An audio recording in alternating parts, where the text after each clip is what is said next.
Good evening. I will now call to order the Chesterfield Township Planning Commission meeting on December 3rd, 2024. Please stand for the Pledge of Allegiance. I pledge allegiance to the flag of the United States of America and to the republic for which it stands, one nation, under God, indivisible, with liberty and justice for all.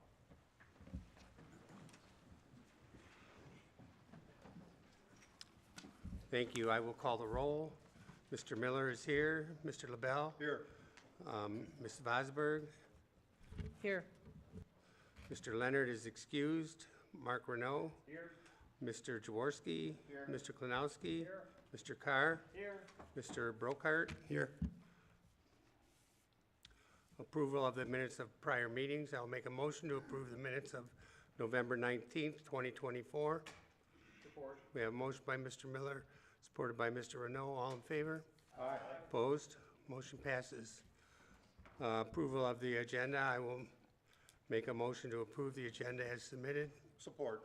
We have a motion by Mr. Miller, supported by Mr. LaBelle. All in favor? Aye. Opposed? Motion passes. We have two public hearings tonight. The first one is GT Scrapping and Recycling Site Plan Number 2024-14, Special Land Use in the M2 District, 6.099 acres, west side of Gratiot, south of 22 Mile, parcel ID 15-09-30-126-009 and 1509-30-126-030.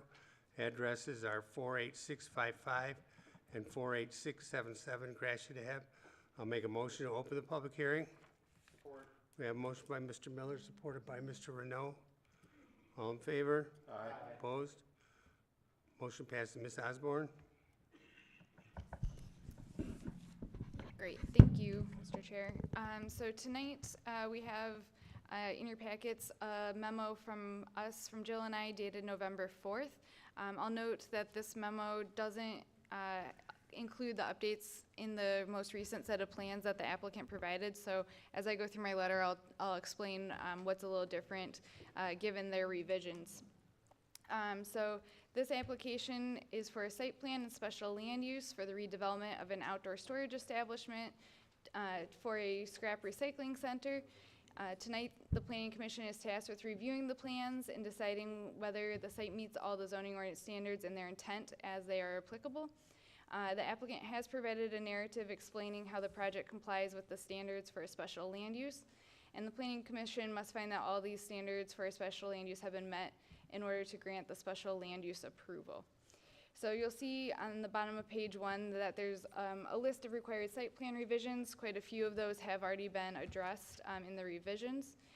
But there are some items for Planning Commission discussion still, including the special land use requests, the approval of the proposed loading and unloading area, approval of outdoor storage, and opportunities to improve pedestrian safety on site. So towards the bottom of page 2, an overview of what's being proposed. The site is currently used for outdoor storage and parking of trucks. It's developed with 4 existing buildings and additional parking and access is available via Gratiot. And the proposed use, again, is to add an additional access drive from Gratiot Ave north of the existing one. And this drive will extend into the parcel and include 5 parking spaces, as well. In terms of the improvements to the site, the applicant is proposing a 8x20 steel iOS container office, a truck scale, and an 8-foot high chain link fence with a privacy screen around the perimeter of the site. And the existing buildings are planned to remain. At the bottom of page 2, we move into the district standards. You can see that all of those have been met for this site. And then at the bottom of page 3, we start our review of the industrial district standards. Here, the exterior facing materials, again, the applicant has proposed a steel container office, which is not compliant with the zoning ordinance, which requires durable decorative building materials, brick or better. And the owner has noted that he would like to discuss this with the Planning Commission, given that the building will be blocked by the privacy fence. Also in this section, is a requirement for landscaping. The entire area not already developed and proposed for the new driveway, building, and truck scale is proposed for outdoor storage and scrap metal, so that really doesn't leave any areas to be landscaped. In terms of off-street loading space, there is a note on sheet 1 that shows that the entire parcel west of the proposed fence along Gratiot is designated for loading and unloading. And so this is something for the Planning Commission to consider as part of their site plan approval, as that's required per the ordinance. At the top of page 4, we have some additional standards for the M2 district. The site currently meets the requirements for the parking setbacks for the front, as well as the building height and lot coverage standards, and the distance between existing buildings with regard to the proposed building. The existing buildings may not meet that 40-foot distance that's required, but that would be considered an existing non-conforming situation. Also in the M2 additional standards, the outdoor storage is not permitted unless it's part of an approved site plan, and the applicant is seeking that approval, so the Planning Commission will need to review and consider this request. The fence that the applicant has proposed, there's an existing fence that's 65 feet from the front lot line that's planned to be removed and replaced with an 8-foot-high decorative vinyl fence along Gratiot. And then the fence is also proposed around the south lot line and the rear lot line. And the applicant did revise the setbacks so that the vinyl fence is 75 feet from the front lot line, and they added the required green belt planting strip to the landscaping detail there. The last standard for the M2 district relates to the general regulations and limitations on uses. The applicants provided a response to the special land use criteria, which also addresses this, but the Planning Commission may wish to discuss with the applicant any possible nuisances related to the operation. At the bottom of page 4 is the use standards for a junkyard site, and so here we have that the site is required to be completely enclosed by a fence. A 8-foot tall chain link fence with black privacy screen is existing, and the existing fence along Gratiot will be removed, and an 8-foot high decorative vinyl fence is proposed, and they are proposing 2 access drives. So I just want to note that chain link is not permitted, and the applicant will have to revise those plans for the fence to create a fully enclosed area with approved materials. The applicant has noted that the vinyl coated chain link fence with privacy slats is being proposed, and he or she would like to discuss that with you. At the very bottom of page 4 discusses landscaping. The landscaping, or the applicant has noted that the existing lawn area will be restored with topsoil and seed if it is disturbed. Page 5 gets into the site standards. They meet the requirements for vehicular parking. They've provided 5 new spaces with the site. The maneuvering lane is 26 feet, which meets the minimum width, but it does include the truck scale. So that's just a note for you. The ingress-egress also meets the requirements, and there are no bollards proposed for this site. In terms of bicycle parking, they have provided the required number of bicycle parking spaces and details showing that the shape and the height is met. And they have noted that they've moved the bike rack away from the parking area and that it will be bolted to the concrete. Off-street loading and unloading is proposed as the entire parcel west of the proposed fence along Gratiot Avenue. This is something for the Planning Commission to determine if that is acceptable. In terms of pedestrian circulation, there's a 10-foot wide concrete side path proposed along the front lot line along Gratiot Avenue. They have not proposed any sort of crosswalks to increase awareness of pedestrians moving between parking areas in the building. So that's something that the Planning Commission may wish to discuss with the applicant tonight.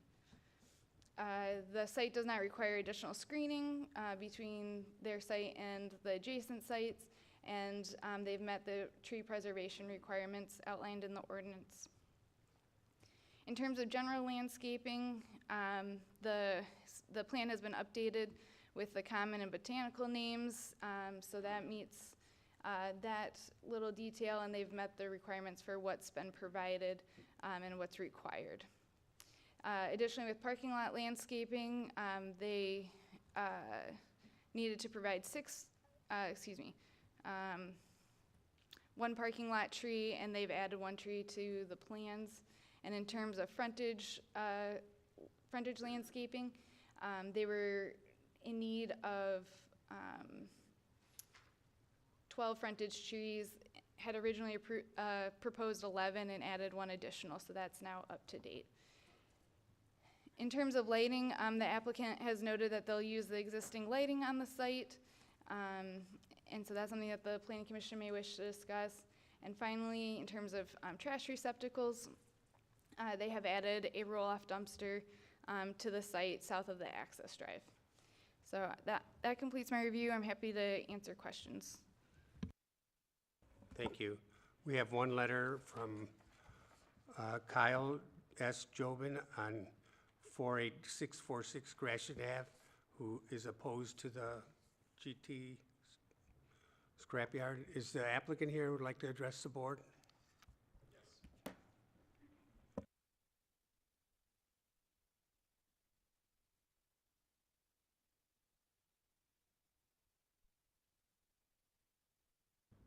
Can you hear me? Okay. I'd like to start by thanking the Planning Department, Giffords and Webster, and Anderson, Eckstein, and Westrick for all the assistance and support throughout this process, along with every one of you for the opportunity to present this proposed development. My partner and I's professional career began right here in Chesterfield Township over 13 years ago. After growing up in the recycling industry, we believed we could make a larger impact establishing our own company with a focus on integrity, transparency, responsiveness, and sustainability. Despite the many barriers to entry experienced in all industries, we have been successful in making GT scrap recycling a core contributor to the recycling supply chain in not just Macomb County, but Metro Detroit as a whole. It is a great honor that after 13 years, we now have a permanent place in Chesterfield Township after our recent acquisition of 48655 and 48667 Gratiot Avenue. Owning these sites allows us to make the necessary investments in infrastructure, technology, and individuals to further promote sustainability by way of offering residents and businesses in the area an opportunity to reduce downstream waste activity and contribute to a greener community. It is our intention to make this development a benchmark for the recycling industry. As a member of the newly formed Macomb County Materials Management Planning Committee, I have committed to increasing awareness and reducing landfill activity wherever possible to ensure our communities thrive for generations to come. The continued growth and development of residential housing and commercial businesses in Chesterfield and the surrounding communities has been amazing to witness firsthand. We are honored to be a part of the growth and look forward to the continued collaboration to promote a thriving community with a focus on recycling and sustainability. I appreciate the time and consideration of this committee. Thank you. Thank you. The board have any questions? Mr. Brokart? Thanks for coming in today. I think recycling is an honorable profession. We And I think appreciate that very much. If you do it well, we need more of these things. But they have to fit in. You got to fit into the neighborhood. You got to fit into the community. Certainly. So can you help me understand what you do on a normal day? Yep, at your absolutely. facility? Yeah, so we recycle ferrous and non-ferrous metals, strictly. That's it. There's no plastics coming in or anything of that magnitude. There are certain optimized outlets for these items, plastics, glass, things of that nature, but we believe in doing what you know and doing it well, and that's ferrous and non-ferrous metal. So our normal day is taking in anywhere from 40 to 60 retail, commercial, and industrial customers by way of, pickup trucks and trailers, people out, as I'm sure everyone's seen before, picking through the trash when it's at the curb. That's material that would otherwise end up in the landfill. And they go through, they pick that up. We accept the retail customers. We accept a lot of the businesses, a lot of our neighbors in the area. We spot roll-off containers on site for these businesses, and then we go ahead and bring those in. So we're effectively making big pieces into little pieces, and then getting a part of that upcycle of the materials into local foundries, steel mills, and what have you. So do you shred the metal, or We do do you not do any crush it? shredding on site, no. What about crushing? No crushing on site, no. Strictly shearing. Picture a big pair of scissors and just cutting big pieces to little pieces. So you've been doing this for a while, Yes. and the business is gonna grow. Your land size is about twice as much, right? Yes, this would be doubling our size. So Have you done any noise studies, any noise and vibration studies to the surrounding areas? There's a 70 dB limit. yeah, We don't want the people who even live across the street to have some irritating noise or some certainly. 80 decibel noise hitting them at any time of day or night. Absolutely, and I couldn't agree more. We haven't done a study on this. However, I will say the previous tenants here, the previous owners, they had upwards of 24 trucks out there firing up early. We have strict operating hours, 7 a.m., 5 p.m., Monday through Saturday. We're operating at the very most 6 pieces, 7 pieces of equipment at a time. So we've already reduced, a lot of that impact from a noise standpoint by just simply acquiring the site, if we were to be operating on this site, that is.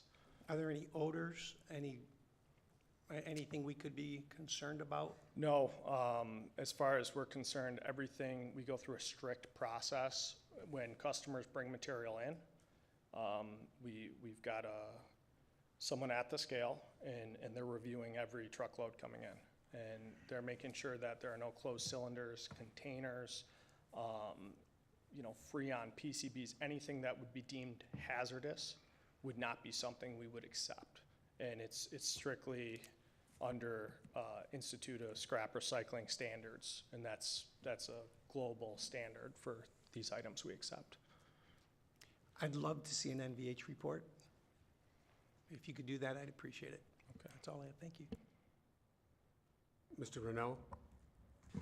Actually, I just had one question, and I may need to be corrected on this, but Jonathan, if you could correct me. On the existing building, I noticed that there's a paved parking lot right there, and I believe that building's going to remain. Doesn't that have to be grass with the setback and everything?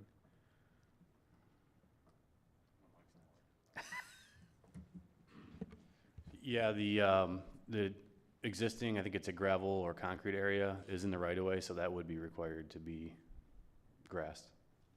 So you would need to make that adjustment as well. So the existing parking in front of the building?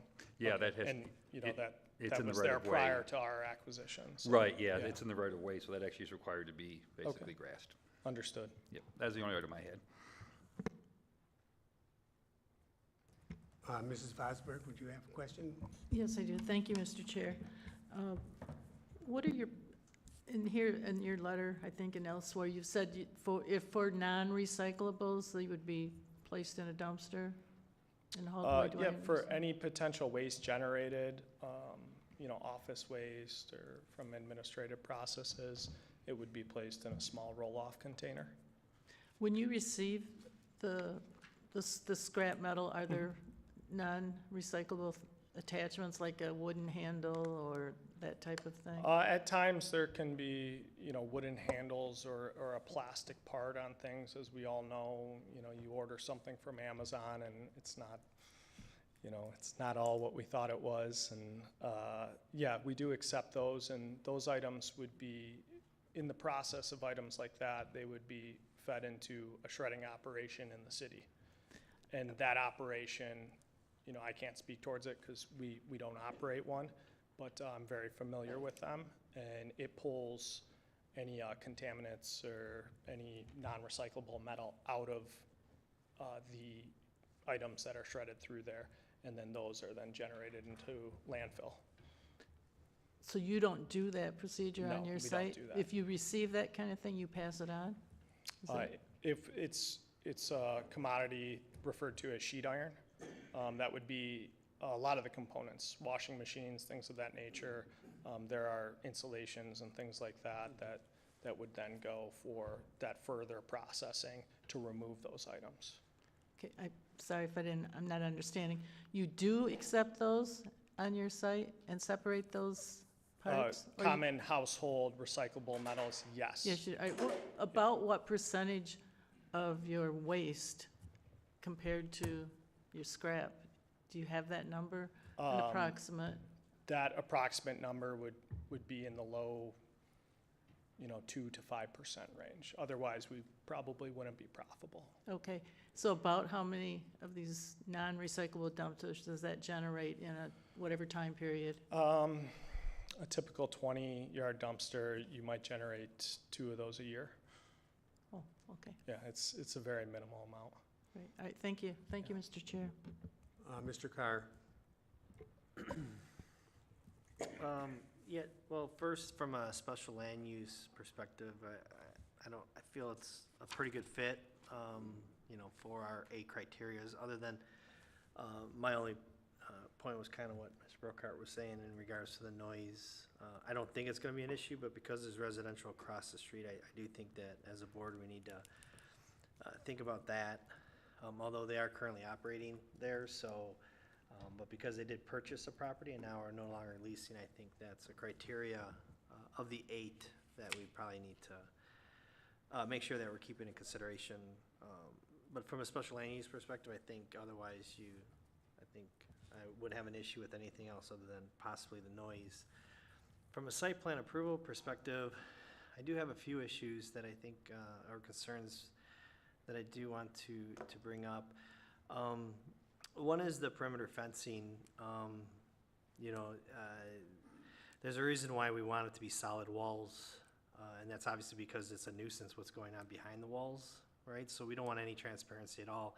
So I know myself that'd probably be an issue for me for approval moving forward. So you might want to consider that, and take a look at, possibly making that a solid surface like our ordinance does request. Lighting, I think the lighting needs to be addressed. Anytime someone purchases a property, and they're going to make investments into that property, they need to bring it up to current ordinances and codes. So maybe you start by doing a photometric study of the existing lighting. Maybe it meets our ordinance and we're good to go and no investments required. But I'm a big stickler for lighting, especially in the winter months when our days are short and your operations are gonna go beyond the normal daylight hours. So I think that needs to be addressed. So if I understand your site plan, you're adding a second drive to the north. So what's the so the way I think I know how recycling works for the most part, but, so I see the scale. Basically, that north entrance is gonna be in and out, right? Trucks are gonna come in, they're gonna stage in front, queue on that concrete. Scale opens up, they get on the scale, and then they move on, dump, and vice versa, I assume? Correct. It's a two-way scale, right? Yes. So all the traffic's gonna be coming out of the north. What's the south one gonna be? The south one's the existing entrance. That'll be for employees, administrative. So what's and the 5 parking spots for on the north end then? The 5 parking I thought spots, that was for employees. that would be for the operators, and that's where they would stage the equipment over on the other side of the scale. So it's just So closer employees to. at both ends? Yes, yeah, so Okay. we've got the administrative office that is the existing building. Mm-hmm. And then you'd have in the proposed modular steel scale Yeah. house, across from that's the parking. Yep. Yeah, Okay, understood. So yeah, so I understood that, and I did kind of figure that out. okay. So that's a perfect segue into my next issue, which is that Connex box for an office. Being in construction for a long time, I'm very familiar with those offices, but I've always used them, but they're in temporary purposes. They're Sure. not permanent structures. And they're not intended to be permanent structures. You either use them for temporary, a lot of job trailers now are connexes, right? I put them on sites all over the country. So they're temporary and/or they're in an operation that needs to be movable, so that you can bring a big fork truck, pick them up, move them to another site, move to a different location. I don't see this office being either one of those. I don't see it being temporary, and I definitely don't see it, why you would move it, because it's for the scale, I'm assuming. So is there a reason why we're not making a structure that meets our ordinance requirements outside of a financial investment that you don't want to make? Yeah, well, I mean, you can get into some pretty hefty job site containers, as you know Yeah. now, that, people are putting up in, hunting camp and things of that nature, fully outfitted. This was just, the idea of this was just get operational here, have something that's of material that can withstand the elements. Yeah. Also painted, color matched with our fencing and our current structures and everything. And that was the idea behind this. Okay. It would get us operational. But it was permanent, correct? That's your idea? Our idea is to have it there permanently, yes. Yeah, Yeah. okay. All right, yeah, I mean, so obviously that's something that I know I'm looking at, just because, again, in my experience, you typically don't use those for permanent, and it definitely doesn't comply with our ordinances, but again, Yeah, I would say that now, as you've seen, Yeah. we've seen a lot of these structures go up. They're building houses out of these. Yeah, no. Commercial businesses. I mean, very unique, aesthetically pleasing structures now out of these, and we found that to be a pretty unique thing for metal recycling, to use metal materials is Yeah. is no, kind of the understood. premise too. Yeah, no, I appreciate it. Yeah, thanks for answering the questions. Those, If I can address a couple things Sure. regarding the noise and the lighting, I would just like to say that the proposed vinyl fencing material in the front, it's about 6 to 8 times thicker than a corrugated steel. So what seems like, this unpierced corrugated that rusts out over time, that's generally attached to, wooden posts or things of that nature, this would be a much more robust material. And that, accompanied with the spruce trees, that's going to create a natural sound barrier that's not experienced on that site currently. So right now, as you know, it's just the fencing there without the landscape berm or the trees, and without a fence, constructed of this type of material. I do have a sample if you'd like to pass it around.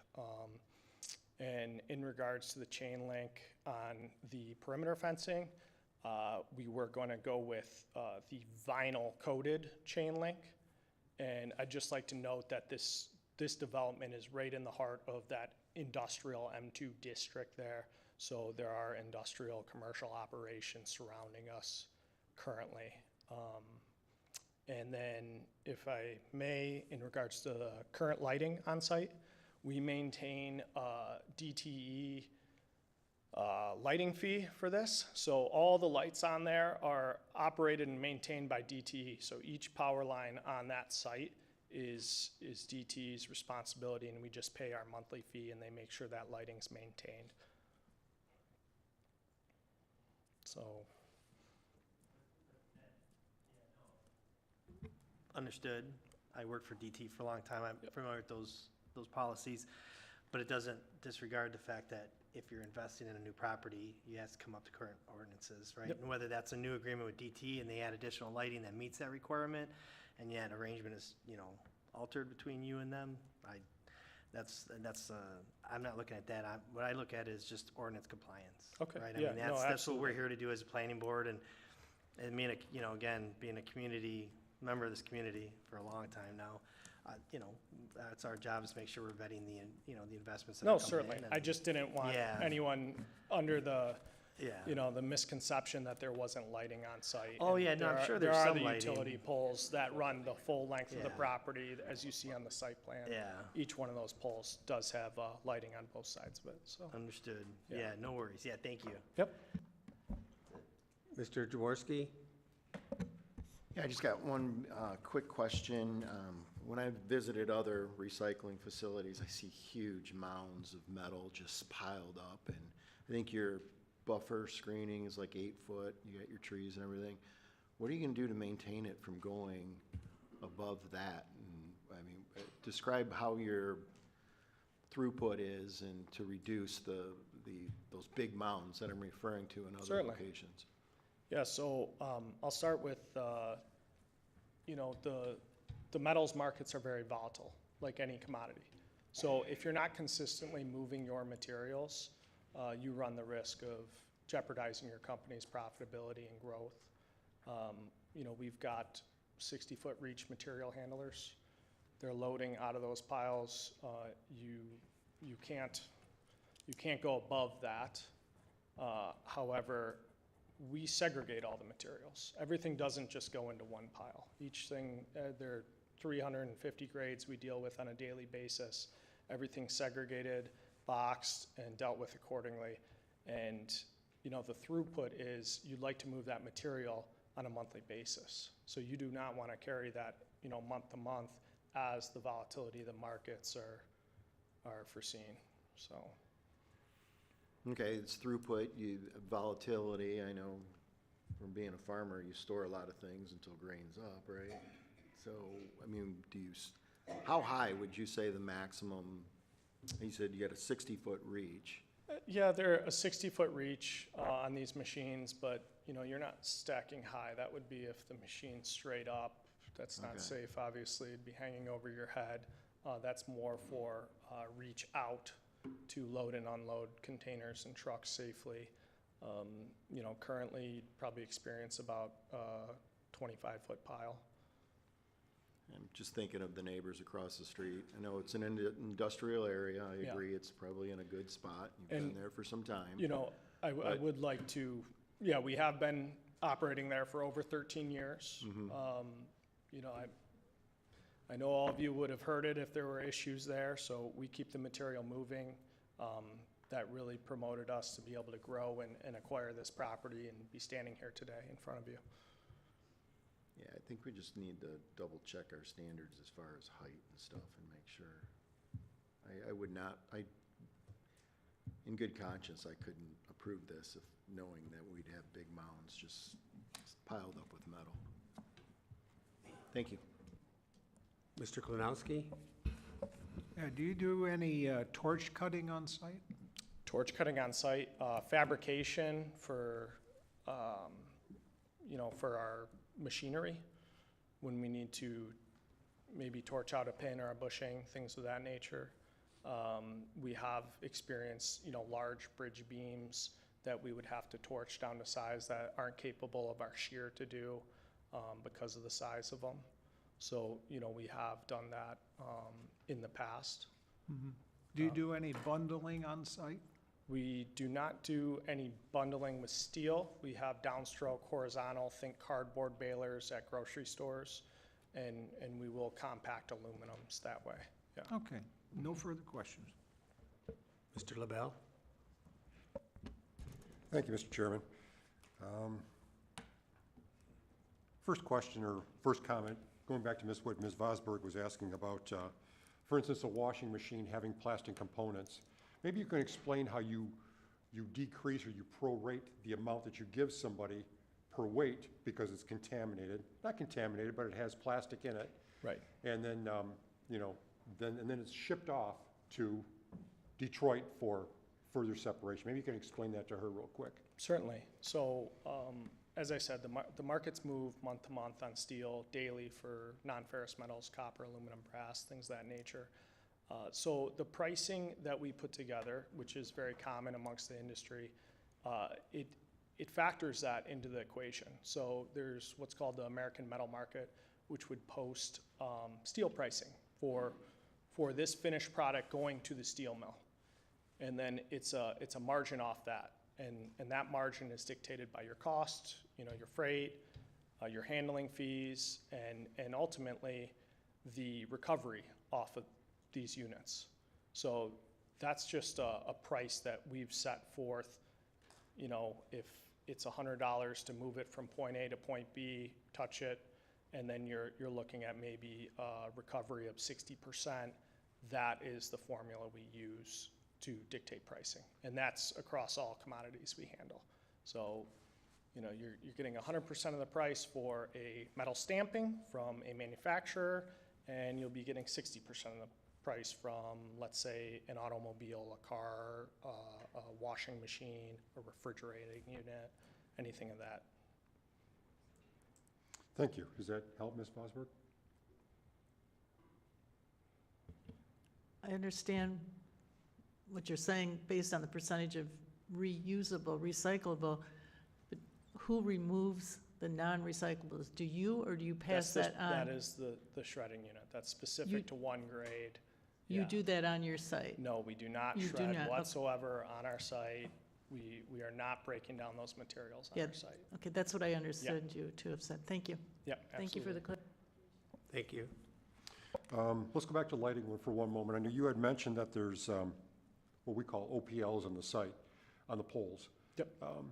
That are maintained by Detroit Edison. Yes. Your building has floodlights on them Yes. that shine out into the yard. Yes. We do not allow floodlighting in Chesterfield Township. So Okay. what we're going to require is a photometric plan done Okay. by a lighting company. It doesn't cost you anything. They'll put something together, which may require you to add or to change your lighting on your site to make it safe, especially this time of year. So we are going to require that. The reason I'm kind of going through this, I'm typically the last person to kind of summarize what goes on here. Yeah, no, I appreciate that. The building material on the building, on your Connex box. We Yes. call it a Connex box. Maybe we want to look at that. Maybe look at something else. Maybe we want to look at some kind of screening around it. I know that you wanted the operator inside that box that has all the scale equipment, wants to see the truck coming in or what have you. But maybe we can look at some kind of screening to block that off in the street. Completely understand why you're putting the Connex box there. You probably bought that box all pre-assembled from the scale company, with all of their equipment in it. It's just, it's part of that package. Yeah. Maybe you can look at something there. The Yeah, and parking- that's something we'd certainly look at, whether it be some type of arborvitae around it, something like that. I will say that, again, this is set back on the property quite a ways. We are putting the spruce trees up. We are creating that more aesthetically pleasing look from Gratiot, and it's set back and kind of covered by the neighboring property to building, so. And I can appreciate that, but we do have ordinances, we have standards. Yep. So, and Certainly. we do comply with them. Okay. The next summary is that parking lot in front of the existing building, that is a green belt, that's a right-of-way. That needs to be revised in your drawings. Let's go back to that decorative fence. Typically, we'd like to have on, I personally don't have a problem with the vinyl coated, the slats filled in on the two side yards in the back. Yes. But along Gratiot, Yep. typically, we'd like to see some kind of decorative fence there. Yep. I'd like to see some kind of picture, some kind of drawing, something if I of what may. you're putting out there to see if that is compatible with what we do or what we allow in the township. Yeah, certainly, and A we. scenario, it's Saturday morning, everybody's bringing all the scrap metal in. You've got 20, 30 cars lined up. What are you gonna do with it? Where are you gonna stack those cars or those trucks, those pickup trucks, things of that nature? We Yeah. do not want traffic in Gratiot. Right. We want everything on site. How are you gonna handle that? Yeah, so I think we were pretty methodical in how we laid out this site, which can be very difficult when you take raw land in a site like this.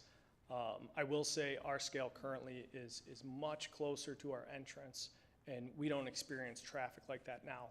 But with that being said, we moved this site well back into the property, so I mean, you could very easily fit 20 cars in front of that, or some combination of cars and trucks, and we did that, with intent, to be able to take in all of that off of Gratiot, which again, we do not experience now, but in the event that, we're having a great year, or the markets are doing really well, and we can stay busy, and we could support that growth and keep that traffic off Gratiot. I think also having this additional entrance, that can give us an opportunity, if a scenario ever arises, to divert our industrial traffic off the other entrance, and it just gives us a mechanism to do that. Okay. When I was looking through your site drawings, is there hydrants in the back of the property? There is a hydrant on site, yes. Yeah, and it's You know, it's inside our property line, but it's shared between our neighbor and us, Okay. and so there's- that's there is- accessible. And I'm sure our fire chief will Yeah, be looking at that during the engineering yeah, process, certainly. if there is an engineering process. And we do have a fire truck on site too, that when you get an opportunity to purchase a fire truck, you do it, because we're all a little kid at heart. Do you ever, have you ever experienced people walking into your site that shouldn't be there? You know, coming off of the street, and how are you going to control that? Now you've got two entrances. You've got the one where your Right. employees are parking at the main building, and now you've got your actual operation there, which is, you know, can be dangerous, equipment moving around, things of that nature. Oh, certainly. So we have not experienced that up to this point. I will say that Michigan law prohibits any type of pedestrian traffic. You cannot wheel up your bike in a little bike trailer and scrap. That's illegal. So you have to be in a vehicle, license plates, everything. In the event it does happen, that was part of the reason why instead of automating the scale functionality and using camera systems, we wanted that additional level of security in having that job site trailer there and utilizing that to have someone on that scale, not just for our intake process and inspection process, but to monitor that gate and be cognizant of the pedestrian traffic there. That's all I have, Mr. Chairman. Thank you. Thank you. Is there anybody from the audience that would like to speak on this issue? Please come to the podium, sign in, and state your name for the record.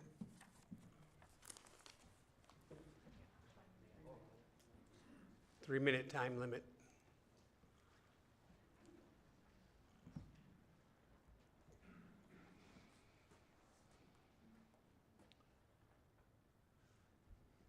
My name is Don Artman.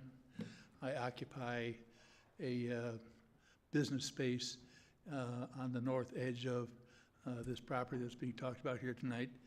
I've been there for 30 years or so, and my landlord is with us. We'll have a few words as well.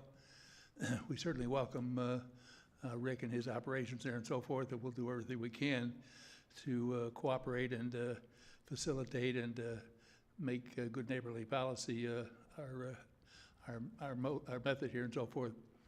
But we're finding ourselves with a lot of new activity to us because the current fence from the old activity that was there is about 75 feet away from my office. Now it's going to be about 20 feet away. And so we're concerned about that chain link that's going to be put up there. And is that going to be a barrier or is it going to be a see-through vinyl covered? I'm not sure, but from what's been said tonight, which of those? I understand the one facing facing Gratiot is going to be solid, but the one going down the perimeter on the north and the south faces of this property, is that going to be a visual barrier or is that going to be see-through chain link vinyl covered?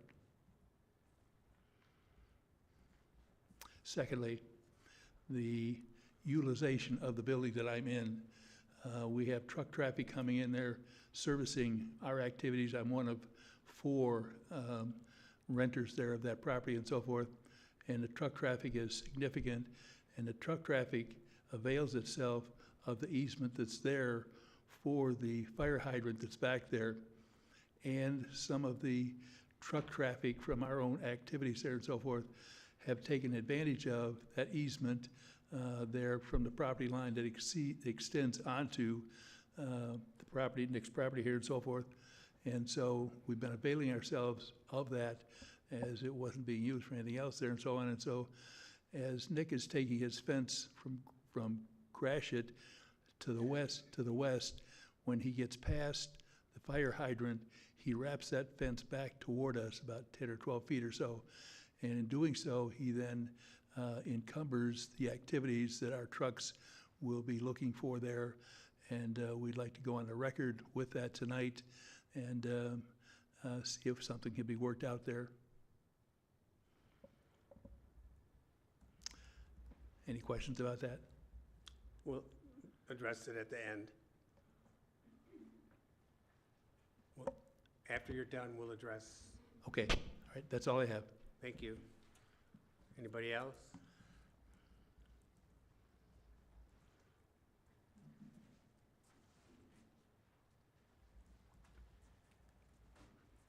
Hello, my name is Kirk Kloka. I have the property north of what Nick and Mario are proposing.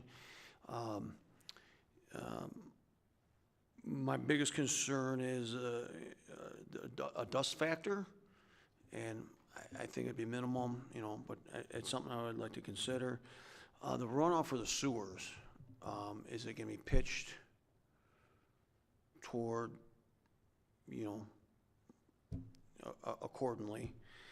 The fence setback, that's new news to me. Originally, I thought the site plan I first saw it ran 23 feet from the easement. And then it went all the way to the back of the property. And now that they're moving the fence in right along the cement line by the fire hydrant, that will impede my last tenant. He has a long trailer, he pulls into his building, and it's gonna be hard for him to do that. I don't know, you know, I hate to see him leave. I mean, he's a good guy. We've been here we've all been here since 2017. And that's, you know, that's about it. If there is future development, do they still go to planning? If they put more buildings on, et cetera?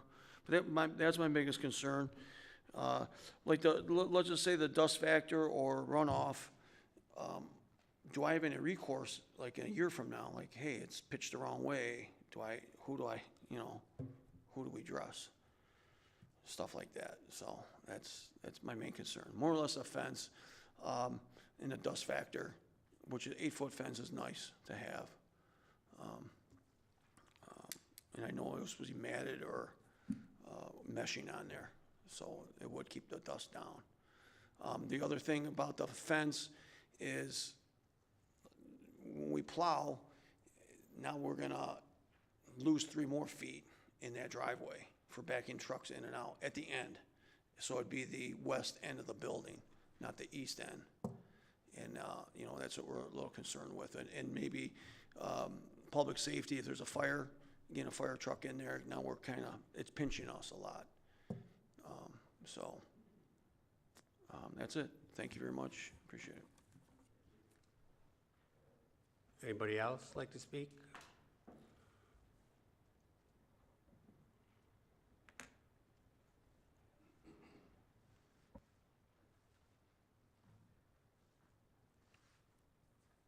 Good evening, Janice Young.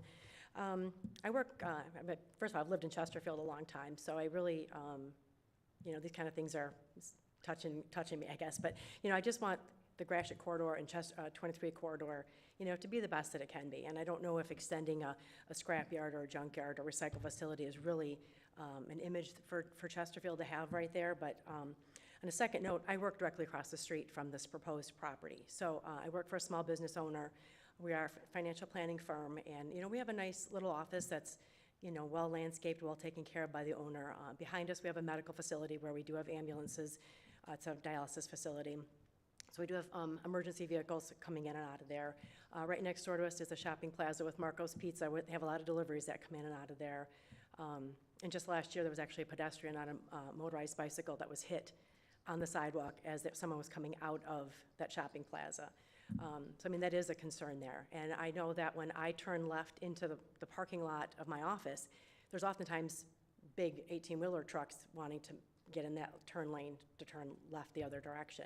So it does get a little bit hectic right there. And also on Pinegate Drive, you know, you guys approved new homes to be built back there. And they have new homes and there's new ones being added. And there are some homes that are, you know, right on Gratiot. The first house is right across the street from all of this.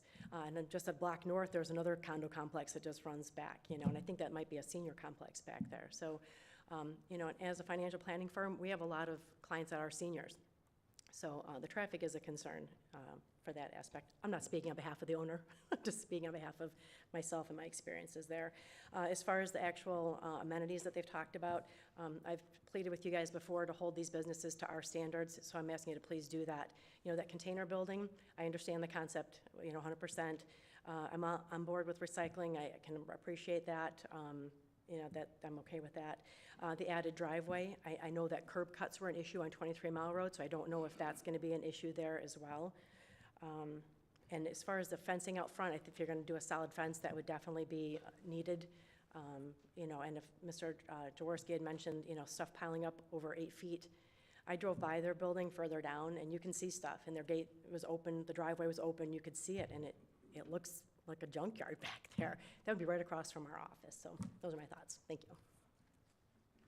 Thank you. Anybody else? Did you want to answer any of those questions? There's a young Oh, lady that wants to talk. excuse me, I'm sorry. Oh, it's okay. It's not your fault. I'm sorry. Hi, good evening. My name is Tona Jurasovic. I did my student teaching back in 1998 at the high school and fell in love with Chesterfield so much that once I graduated from college, I decided to purchase a place in Chesterfield because I love the city so much. And I would like to applaud the board for the questions they asked. It shows that you really care about your citizens, so I appreciate that. My concern is, number one, my family and I and many of my neighbors that live in the condos across the street, there is a lot of traffic already. We don't want more noise. And honestly, I hope to God that you do a little research on metal and how much it does actually impact people's health. It's called heavy metals, and how they do go in the air, and how it could cause not just autism, but also Alzheimer's and many other health reasons. So I pray to God that you take the time, each of you, to research that before this escalates to more problems that many people may have already or may have in the future. And I wish this gentleman the best of luck. I mean, he sounds like a wonderful person. I just want you to really think about what you're doing to the community. It's a difference when you work somewhere than when you live there.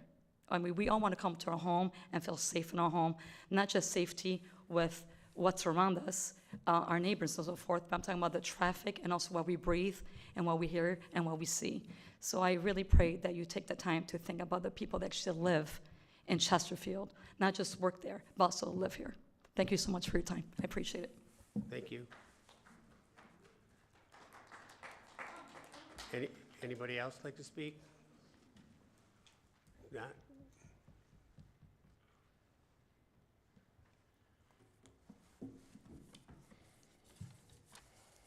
Okay, I'll try and answer all the questions, and I certainly appreciate everyone's concern as we do feel we're value-added members of this community. So I'd like to state, for heavy metals, water runoff, I'm gonna try and kind of put these together for you. We're governed by EGLE. That's the Environmental Authority of the state of Michigan. We maintain a stormwater permit, M1S 520076 V1.0. So this requires us to maintain this permit for any type of surface runoff of water, which the sewers that our neighbors, Don and Kurt, are concerned about, which I appreciate their concern. They are on our property line, so they're inside of our property line. We can't develop within 12 feet of them, but they are ours to utilize for our site. The dust concerns, what we're proposing here is over 10,000 square feet of new additional concrete for all the inbound and outbound traffic. Any non-paved surfaces are gonna be 10 inches of MDOT spec 21 AA aggregate. So we're not talking about mud here. We're not driving through mud pits or any of these things that we've grown a little more accustomed to with some of the developments on that Gratiot corridor lately. But with development, there are those growing pains, and you get through those processes. In regards to the traffic, Gratiot Avenue is a principal arterial roadway.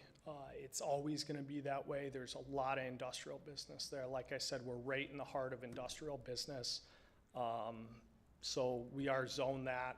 We're just utilizing that zoning that is there to operate our business.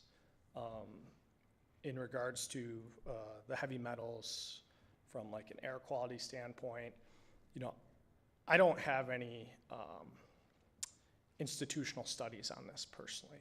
I can only speak from my own experience. I literally grew up in this industry. My father, my uncles, they worked. If I wanted to see them, I would have to go down to the city and I'd have to see them. I grew up around this. I obviously gravitated towards it. I did demolition and recycling and reclamation through college. You know, I'm sitting here, I hope I'm healthy. I feel healthy. I ran 5 miles this morning. So, you know, I don't know how I can speak towards that without just stating my own personal experience. The fencing, I want to clear that up a bit too. What we're proposing is what's allowed, and that's what our engineers have looked at through this site planning process, allowing for the easements, setbacks, everything's within the allowed parameters for our property lines and the utility easements that are experienced on that property. The fencing material is what we propose. There's a lot of this, you know, chain link is a vinyl. So the front, everything on Gratiot frontage is an unpierced, recycled vinyl fencing, you know, the one I passed around here. On the perimeter fencing, it is a vinyl coated chain link with privacy slats in there. So there would be that visual barrier. So that's what we're proposing here. Pile size, I can absolutely understand the concern there. I mean, people see it. We've seen it again off Gratiot in some of these developments. The dirt piles, the aggregate piles that build up, those are temporary while they're developing. I will say that our pile is far below our neighboring building currently, at 48475 Gratiot, far below that neighboring building. So just wanted to give a little clarity on some of those notes. So I appreciate your time, and again, I appreciate the concern of the community and the opportunity. Thank you. Thank you. Any other questions by the board?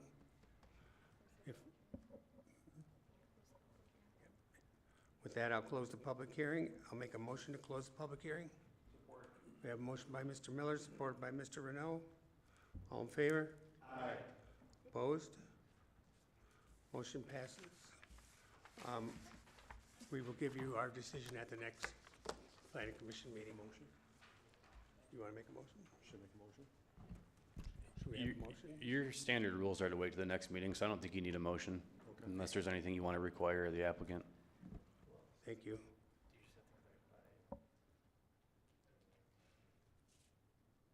Updated stuff.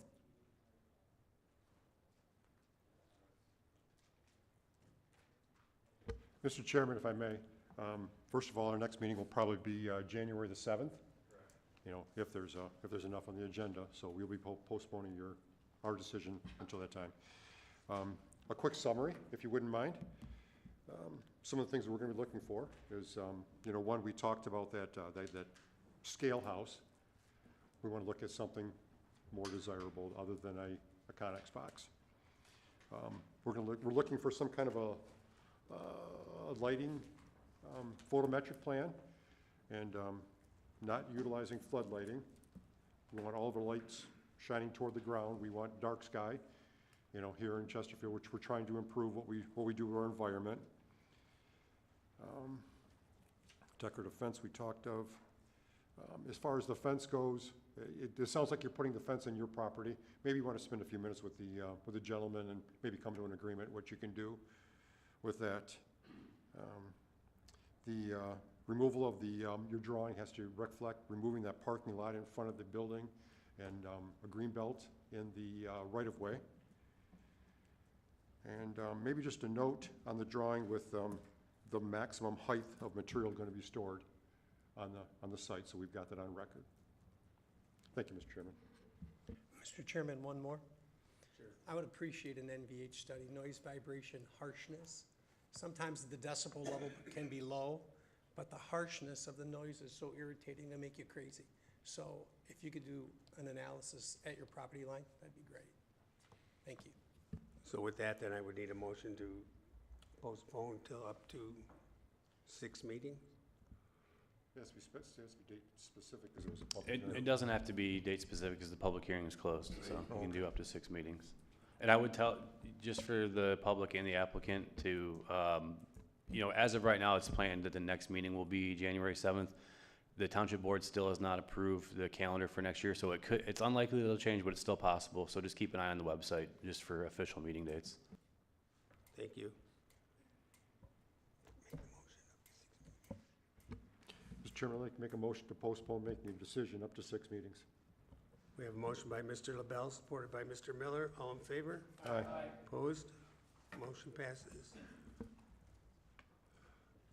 Now, our second public hearing tonight is on Bates Road Development Company, LCC site plan number 2024-19, special land use M1 JCJ 153.9 acres east of Bates Road, north of 25 Mile Road, parcel ID 15090540009, 15090540002, and 150905276-001. I'll make a motion to open the public hearing. Support. We have a motion by Mr. Miller, supported by Mr. Renault. All in favor? Aye. Mr. Siebert, could you explain to us about the consent agenda that was, consent judgment Sure. for this property? I know the Planning Commission recalls, but some of the members of the public may not, or they may not have been present. But in the spring of 2023, the applicant appeared before the Planning Commission in connection with an application to rezone the property from M1, which it was then currently zoned and still is, to M2. The Planning Commission held a public hearing, and after the public hearing, the Planning Commission voted unanimously to recommend to the Township Board denial of the rezoning request from M1 to M2. The matter then proceeded to the Township Board. The Township Board, by a majority of the vote, voted to accept the recommendation of the Planning Commission and denied the rezoning of the property. The applicant then, as they're right, filed a lawsuit in Macomb County Circuit Court challenging the Township Board's decision to deny the rezoning request. After the suit was filed, as is often the case, the parties discussed potential resolutions, and the Township Board voted to enter into a consent judgment with the owner. The resolution of the case was that the property would continue with the M1 zoning district, which it still is, but that the applicant would be permitted to develop the site for all uses, both permitted and special, in the M2 district. So for all intents and purposes, you are reviewing this special land use application and site plan request as if it were zoned M2. So the consent judgment has no impact whatsoever on your decision. Your hands aren't tied in any way, but when you analyze it, you're going to analyze it as if the property was zoned M2. Thank you. Ms. Osborne? Mr. Chairman, if I could, I just want the board and the public to know that there is property that my cousins own to the west of this development. I have no direct ownership. I have farmed it in the past and may do so in the future. I just wanted to let that out. Thank you, Mr. Klonowski. Ms. Osborne?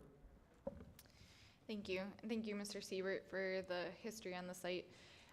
So that the application that's in front of you is for the development of an auto auction center. And this use is permitted. The most closely related use, similar to the last application we saw, would be a junkyard. And as we know from the last application, that's a special land use in the M2 district. So tonight, the Planning Commission is tasked with reviewing these plans and deciding whether the site meets all zoning ordinance standards in their intent as they are applicable.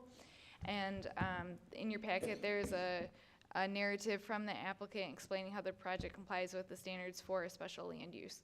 And again, the Planning Commission must find that all of these standards for special land use have been met to grant the special land use approval. And my apologies, I mentioned that the memo is in the packet. We did update this one, so there was a hard copy dated November 26th. That's the one that I'll be referring to for my review. So in terms of required site plan revisions, there still are a couple outstanding for this site. And then there's a couple items for planning commission discussion, including building materials, landscaping if it's acceptable, the location of the fence and appearance, approval of outdoor storage, location of loading and unloading areas in the front and side yard, and then pedestrian circulation. So at the bottom of page 2, we move into the site background. The site does have multiple parcels. Some of these parcels are vacant, and others have existing homes, concrete pads, barns, sheds, and fences. Those are proposed to be removed with the exception of a house, a barn, a concrete pad, and a driveway that's located at the south end of the site, located in section 11, which is on sheet 12. The site has access to Bates Road via an existing asphalt driveway that's at the south end of the site and is also connected to 35 parking spaces. There is emergency access proposed from Hagan Road, and there's a Semco energy station to the southeast of the site along 25 Mile Road. So the auto auction center proposes to store used, damaged, or low value automobiles outdoors, and then those cars will be sold online via an auction. The site is proposed to be developed in 2 phases, with the first phase at the south end of the site along 25 Mile Road, and then that part includes a new 65-foot by 150-foot building and the 35 parking spaces I mentioned earlier. At the bottom of page 3, we get into the district standards. As you can see, those are all compliant and have been met. At the top of page 4 are the industrial district standards. And so again, the exterior building materials that are proposed are a pre-finished metal wall panel that will match the various paint colors noted in the application. The applicant noted in the review response letter that the exterior facing materials of the building will be painted. And we just want to note that pre-finished materials must be impregnated with the desired color and not painted, and that the applicant shall demonstrate that the materials are brick or better, and the planning commission has some discretion over that. At the bottom of page 4, we get into the landscaping. Almost the entire site will be used for buildings, parking, storage, water detention, but the proposal does show some landscaping on the road frontages. Moving on to page 5, they don't have any rooftop appliances proposed. They have provided a photometric plan, which I'll get to later, and they don't require any screening due to their location and the surrounding zoning. So at the top of page 6, we get into the M2 additional district standards. They've met the requirements for parking location for their M2 district. They are proposing outdoor storage, which is something that the Planning Commission should consider as part in their motion for site plan approval, whether that's approved. The applicant is proposing a fence, and that fence is located as required by the ordinance standards. They are also required to provide screening between the fence and the roadway, and the applicant has proposed 48-foot green belts with a 4-foot berm, and on the frontage east of the pickup area and the drives, they have not proposed a berm, but that's buffered by the existing substation. There is a note from the applicant about the location of the fence on the property lines, because it doesn't line up with the ordinance requirements. In their response letter from November 21st, they noted that they were not able to shift the fence to all side lot lines due to the presence of existing utility easements, vegetation, wetlands, and so where those are located, the fence was located to not be in those areas. In terms of use standards that apply to junkyards, all of those have been met, including the fencing that's required, and the landscaping requirements. At the bottom of page 6, we get into the site standards. The building materials, again, will have that are proposed are pre-finished metal wall panels that are proposed to be painted. In terms of parking, the applicant has noted that the vehicular traffic is limited to employees and car carrier truck traffic, and that was again confirmed in the response letter dated November 21st. So all sales are online. There's no visitors, no customers coming to the site. And so they've met their requirements for parking, both in terms of number and dimensions. Starting on page 7, you can see that they've met the requirements for access with ingress and egress drives. They've also met the requirements for bollards in terms of their size and color. And then they've also met the parking requirement, or bicycle parking requirements, proposing 6 bicycle parking spaces. With off-street loading and unloading, they're proposing 1 uncovered off-street loading area on the east side of the building and 1 uncovered off-street loading area on the west side. Both of the areas are gated and surrounded by fencing. The area on the east side will be surfaced with concrete, and the one on the west surfaced with asphalt millings. So the Planning Commission, this is one thing that's required that's approved by the Planning Commission, given that the areas are proposed in the front yard. Pedestrian circulation, really there's nothing proposed on the site plans for pedestrian circulation. The only proposed interior path is located between the parking lot and the building, and there are no sidewalks required per the township's ordinance. But the Planning Commission may wish to discuss if there's additional need for some pedestrian circulation amenities on site. As noted before, there's no screening requirements. The applicant has also met the tree preservation requirements. Parking lot landscaping is compliant with 4 parking lot trees provided. The frontage landscaping is also compliant, both on the 25-mile road frontage and Bates Road. At the bottom of page 8, we get into lighting.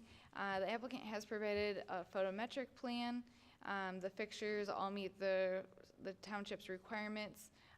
The fixtures will be mounted at 25 feet high, measured from the grade to the face of the fixture. So that doesn't include the full height. So we've asked the applicant to update their plans with the full height. However, the Planning Commission does have the ability to modify the height standards. And so I've listed the criteria here that you could consider if you wanted to do that. They've met the average illumination that's permitted for the site. The uniformity ratio for the parking area has been met, but we need the calculations for the entire site. With regards to fencing, this is at the bottom of page 8, the applicant's proposing an 8-foot tall screening fence that encloses most of the site, and these meet the township's requirements. There's a fence the fence is located in the non-required front yard along 25-mile road to enclose the pickup and drop-off areas. And this portion of the fence is made of steel posts spaced 6 feet apart and has corrugated metal panels. They are also proposing 7 25-foot wide gates that will be constructed of aluminum with wrought iron finish. 4 of these gates are located at the north and south sides of the proposed pickup and drop-off areas at the south side of the site. And then 2 of the gates are located inside the site, separating the north side from the south, the 2 phases. And the final proposed gate is on the emergency access drive. The fence does need approval by the Planning Commission. And finally, the trash receptacles, the applicant's proposing a 6-foot tall dumpster enclosure at the northwest corner of the proposed employee and customer parking lot at the south end of the site. The enclosure will be screened, and the materials for the receptacle include an embossed poured concrete screening with a swinging wood gate, These materials don't match the ones used for the building, so I just wanted to point that out. I believe that's all. I'm happy to answer questions if you have any. Thank you. I'll bring it to the commission. Ms. Vosburgh?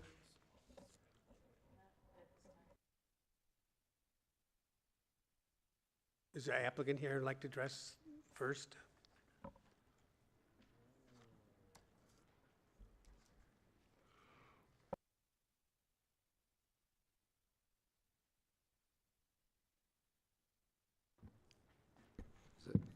Excuse me, Gary Genernelek, 43260 Garfield, Clinton Township, that's my office. I live here in Chesterfield. I've lived either in Chesterfield or New Baltimore all my life, so I'm kind of familiar with the neighborhood. As Ms. Osborne indicated, she authored an updated review November 26, 2024, which I received today about 4:15. The majority of her comments do show that our site plan as submitted meets and is compliant with the township zoning ordinance requirements. We did submit a narrative statement as to the special land use 8 standards, and I think we meet that.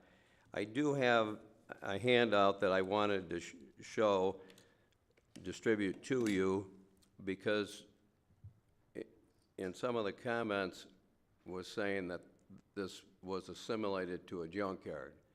It's not a junkyard. It's an auction center for cars that have been in accidents or repossessed, and the whole car is sold. There's no mechanical work done on the cars. There's no draining of fluids. That's all done before it gets there as to drainage of fuel or other liquids from the vehicle. So I'd like to hand these out to you so that you can see what the typical facility looks like. Is that okay?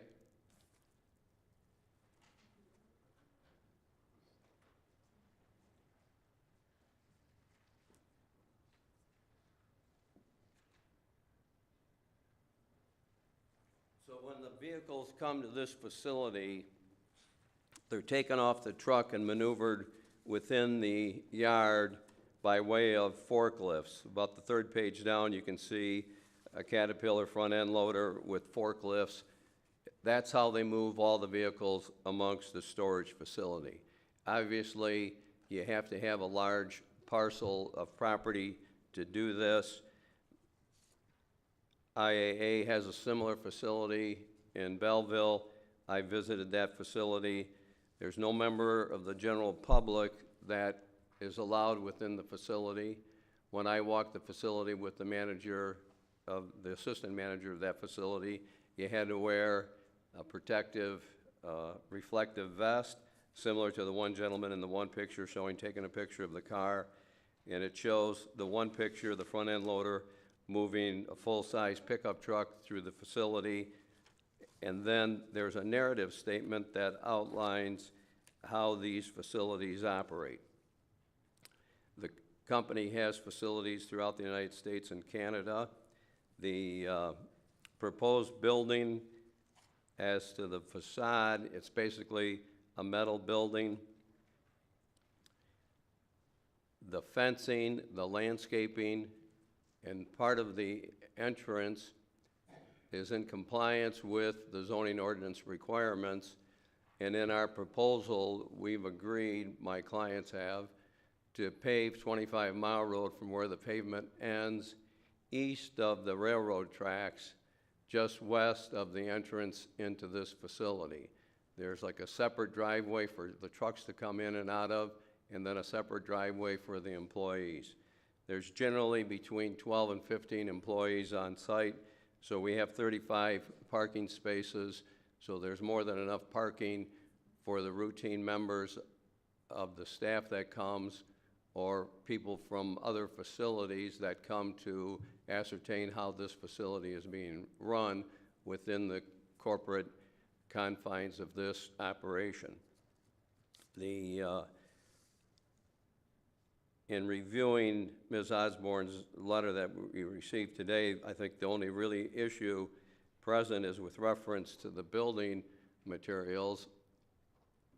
And by way of illustration, probably 4 or 5 years ago, I represented Arnold Tool that built a new factory at 22 Mile Road, just west of the railroad tracks.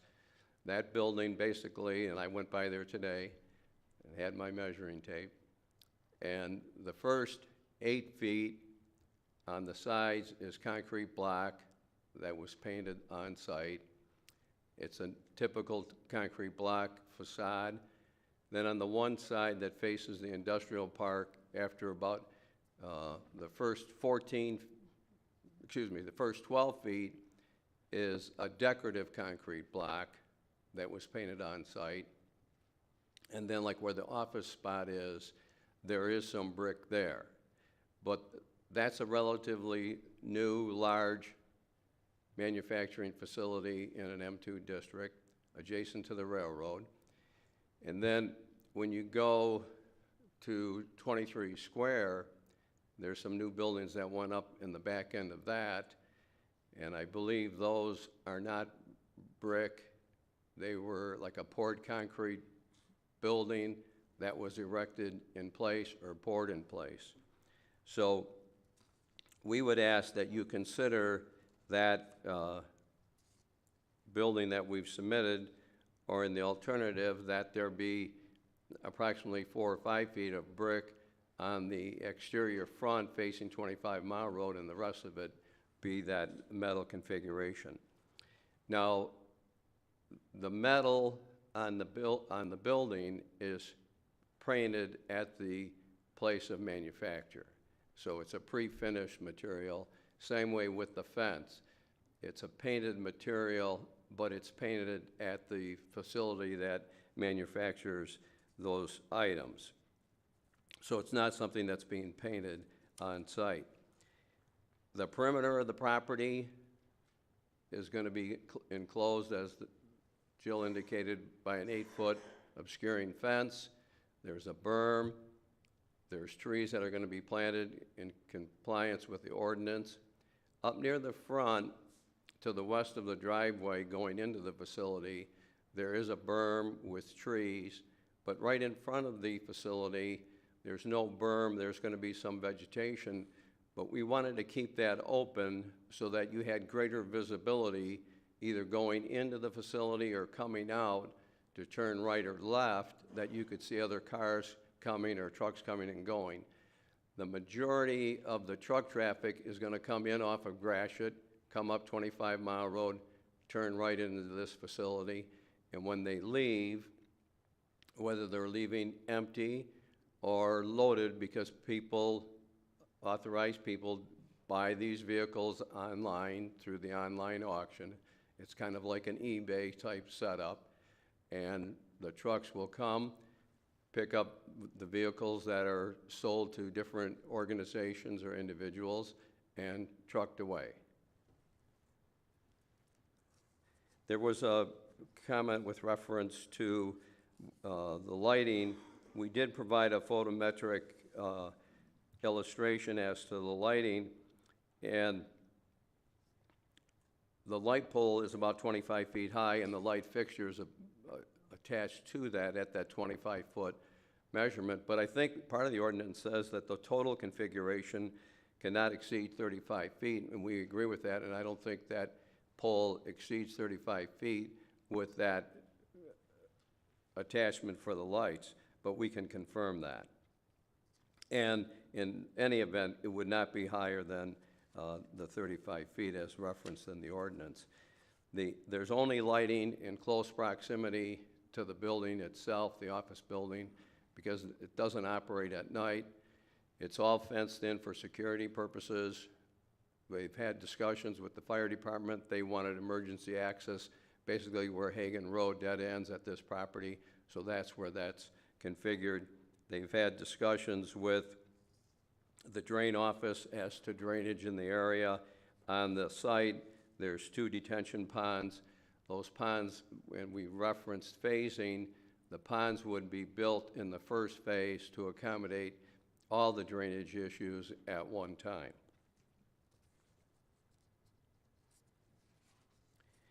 And the approximate total acreage where the storage of these cars and pickup trucks, et cetera, is about 89 acres out of the 153. The one parcel is basically landlocked when you look at the configuration, and that's heavily wooded, and that'll probably stay in that state.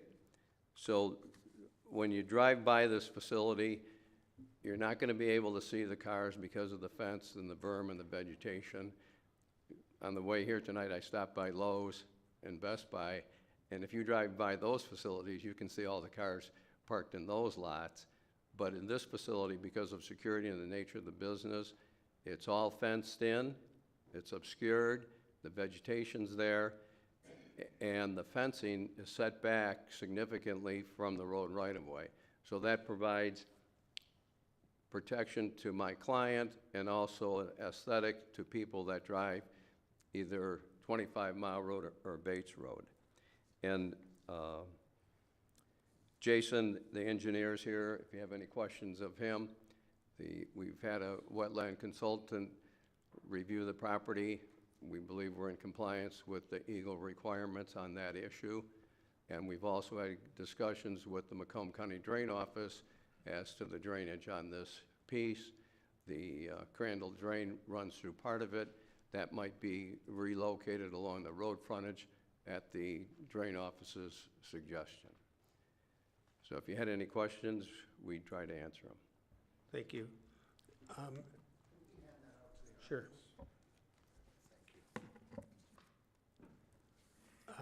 Is there any question from the general public?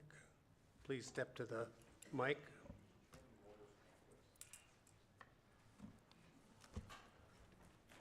State your name for the record. 3-minute time limit.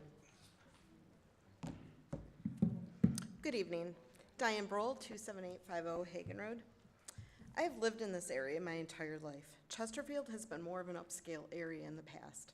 Recently, it's become more trashy looking. I don't know if you've noticed when you drive around, it's a lot more garbage along the roads, a lot more building going on, very crowded. I just ask you to take a drive around northern Chesterfield. Not south of 23 Mile, not even south of 24 Mile, north of 24 Mile. You're turning it into just a dump, essentially. Drive down 26 Mile, it's not pleasing. Drive down 25 Mile, not pleasing. The market is being driven down now by the resale of houses and property because of these junkyards. I do live down on Hagen Road. It will affect my property value. I do have a well. We all have wells on Hagen Road. How do we know how that's going to affect our water? Won't affect it tomorrow, but it may affect it down the road. There is seepage. Doesn't matter if they say that the fluids will be drained out of it.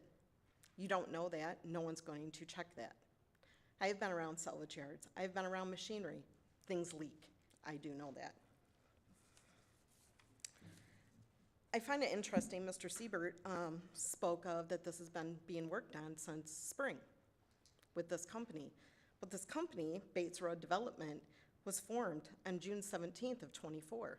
So how are you working on this in the spring? The consent judgment was done in November of 24. Have you ever seen anything go through the courts that fast? I haven't. I also find it interesting that the campaign donations that were made to our board, not our planning commission, our board, are from very big key players in this. Public information. I'm asking you to consider this, to do some research. Don't just take their word for it because they have an attorney that knows a lot of people, or they have some key players, or they perhaps bought votes. We don't really know, do we? But I suggest that you go online and look. I found it very easily within an hour today. Chesterfield's becoming overbuilt. We all know it. We shop in the area. It's convenient. We avoid Hall Road. We go to 23 Mile. It's dangerous. I work in Michael's on Gratiot. The other night, Gratiot was shut down because somebody was killed. We're now going to move the building to side roads. GT Auto is more than willing to, today, they have agreed to update their landscaping. Time's up? Okay. Thank you. Thank you. Anybody else?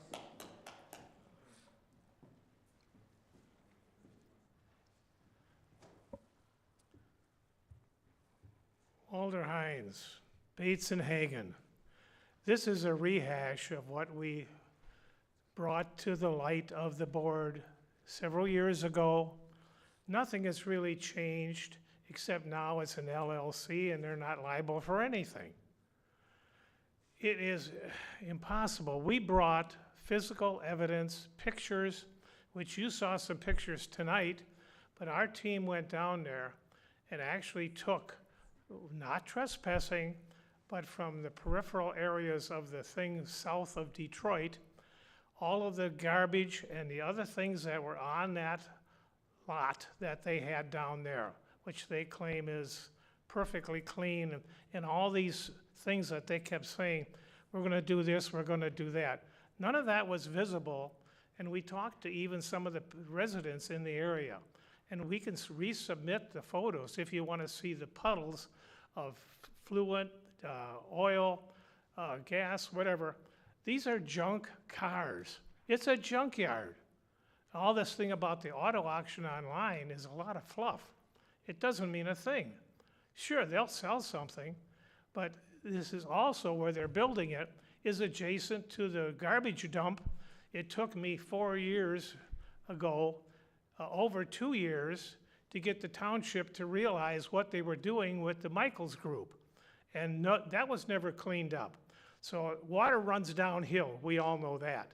26 is higher than 25, than 24, 23, and the Crandall drain, which he's supposedly they're gonna move, when I spoke to the Macomb County people, there was no mention of moving the drain anyplace.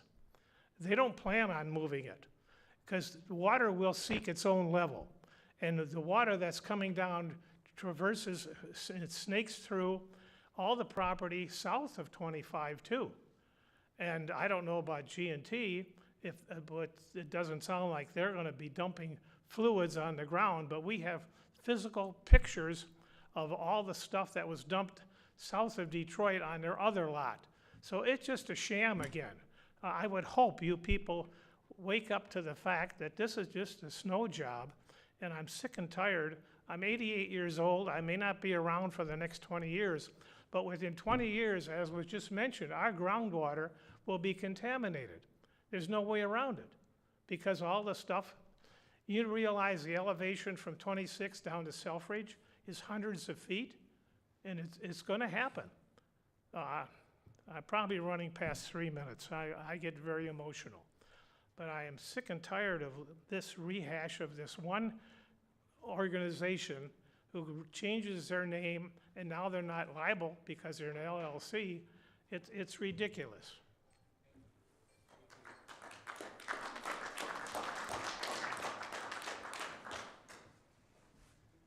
How you doing, Jeff Schoniger, Hagan Road. From the railroad tracks to Gratiot, we've already have vehicle yards contaminating land soil. We all know that, and it looks terrible. The whole area is junkyard. So we're gonna now take from the railroad west and make it more junkyard. We have homes and housing coming up for it, which is a great thing. And they're coming. But if we wanna deny that, then let them come in and build. They were denied once, but they paid a lawyer or judge, and he's a good lawyer, but they paid a judge to make it an M2. If that's good with you guys, I guess that's what we're gonna have to vote on next time. And we would all love to see, and I don't think any of you guys took any money from them, but there's some evidence that some people have. And, you know, they're proposing this a secondary driveway, which is directly in line with Hagan Road. Well, that's funny. A year and a half ago, it was crowned.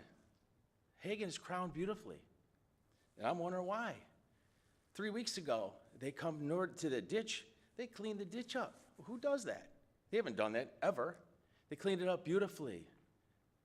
Has this all been planned? We already know about all this, and this is gonna be a go? Because they said, I had a smart person say, It's gonna happen. They got money. It's gonna happen.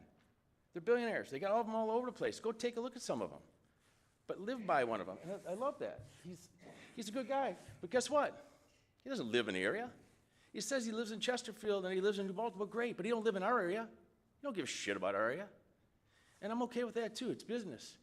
We all have to do what we have to do. Karma's a bitch.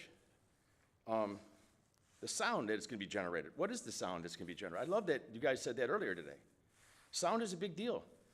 It's going to be generated. It's going to be a huge change in the surrounding area, the residents and to the wildlife. We have beavers in my lake. We got eagles. We got all the necessary awesome animals that, you know, that are not going to be here anymore, which is fine. I mean, stuff moves forward. And we're okay with some of that. It's going to happen.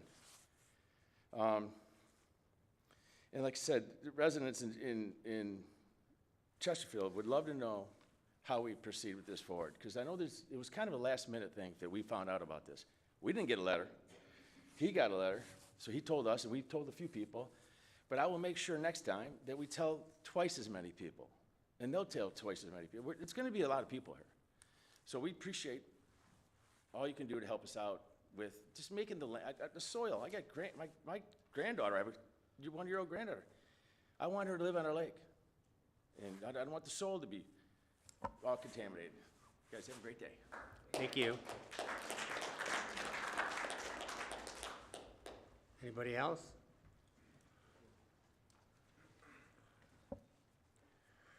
Trevor Schaefer, Bates Road.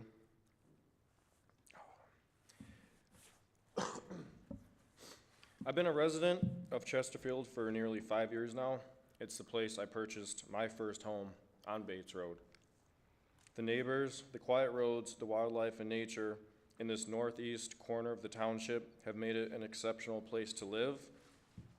Developing this last large acreage section of Chesterfield is going to make it as miserable to live in as the city that I left to move out here. Not only is the yard proposed to be near where I live, it is quite literally in my backyard on Bates Road, north of 25. It's a place that I enjoy my time outdoors, have friends and family over, and I'm proud of what I was able to buy 5 years ago, and this is in a way going to ruin that. It's going to disturb the peacefulness in this area with man-made structures, artificial lighting, soil contamination. Crashed and wrecked cars are bound to leak fluids, whether they say otherwise or not. Water contamination, like somebody else mentioned, my house and probably everyone here is on a well. So that's a health concern for all of us too. You can argue this area is destined to be developed as industrial, but an obstruction like this belongs off of Gratiot, not 25 Mile and Bates Road. These are unpaved roadways with single-family homes, farmland, woods, and should be kept that way. This whole area from 26 Mile to 24 and Bates Road all the way down to Fairchild is the last rural spot of Macomb and Chesterfield Township. This land should be split up to single-family homes, multi-acre lots, anything other than a junkyard, really. If we develop this, we're destroying one of the last large acres of woods, farmland, and agricultural that this area has to offer. I urge you to listen to the residents of this area who don't just run businesses here, but live, work, relax, and raise our families here.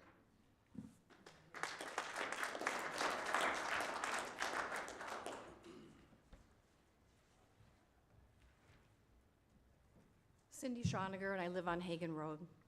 I'm asking this board to really look at what you were told today. You were told to ignore that it's M1, that now you have to do it as M2. You know, this is not a court order. This was an agreement made by people, okay? I'd like to know how they could go against what this board decided and what was voted out, and all of a sudden now they've cut a deal. So I'd really like you to look into the legalities of this before you go ahead and move forward. Again, our property values are gonna just, who wants to live by a junkyard? I own a beautiful piece of property on a private lake, And yes, contamination is a huge factor. You talked about the other parts of Chesterfield and you want them to be nice. For the residents, you're talking about noise. Maybe somebody should go out to that site. We took the pictures. There is leakage. The pictures he passed around here are fuzzy. You can't see anything. Go listen to the sounds there. It's awful. So please, I ask you to really look into the legalities of what was just done. Thank you. Thank you.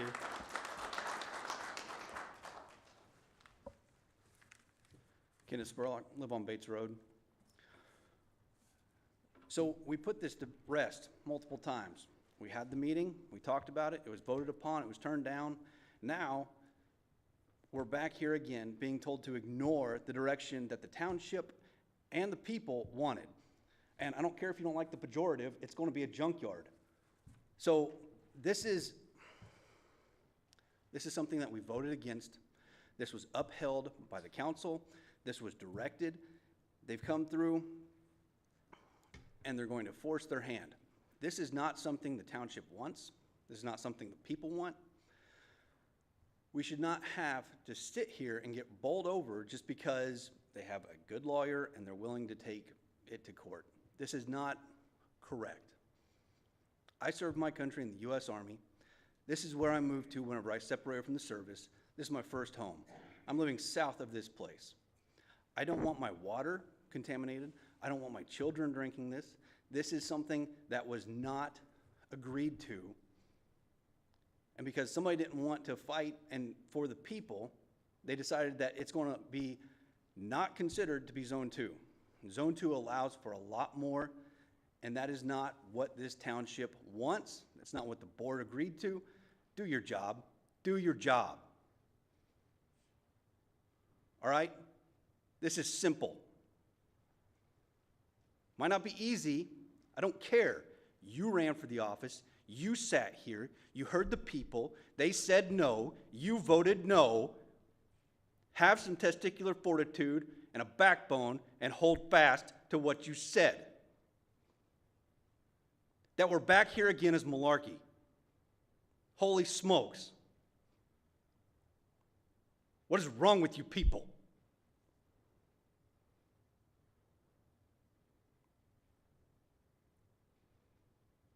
Figure it out. This is not what is wanted. This is not right for them to come in and say, I don't care, you cannot consider it zone, or you cannot consider the Zone 2 activities.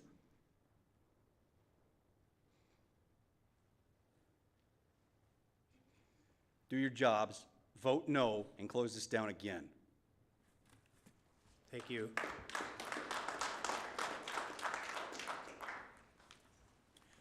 Wayne Nemeth, Bates Road. My property happens to be a test plot.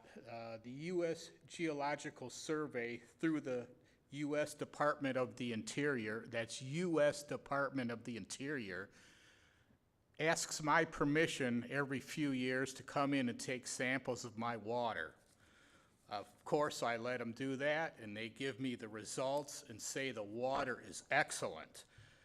The things that they look for are, and this may not apply to, all these things may not apply to this place, but the survey I get back talks about solvents, leaded gas, fumigants, paints, plastic, dyes, perfumes, paints, textiles, adhesives, metal degreasers, aerosols, textiles, inks, soil fumigants, gasoline, insecticides, chemical manufacturing wastes, plastics, rubber, resin, drug industries, leachate, gasoline additive, manufacturing and solvent operations, herbicide production, dye carrier, all these things they look for in my water. They say I have excellent water there. When these figures change in 5 years or however long these substances seep into our water table, who do we go to then? Since it's an LLC, who's going to be responsible for our water table? I think the township could get more benefit out of this if they put in commercial buildings like the surrounding neighborhood, like the new roads that they just paved, with all those industrial buildings landscaped beautifully, would be a far greater tax benefit to the township. Thank you. Good evening. My name is Ashley Broll. I am a resident of Hagen. Chesterfield is overbuilt and places are not being taken care of. Many promises have been made that have not been kept, and this is how Macomb Township turned into the embarrassment that it has become today, with money scandals and the FBI probe and the federal indictments.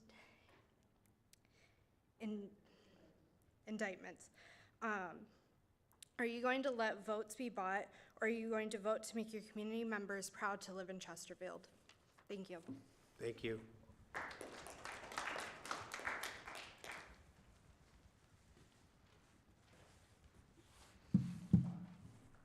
I'm James Foss. I live on Bates Road. I also own a business over on Precision Drive. I mean, we all know that something's gonna go there. Something's gonna happen eventually. Somebody's gonna build.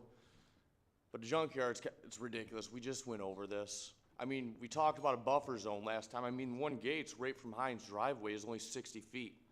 Trevor's, it's, like he said, right in his backyard. I looked up multiple junkyards. I mean, that's what it is. You got crash cars, 30 yards of junkyard. Property values drop anywhere from 30 to 40% and up towards 50.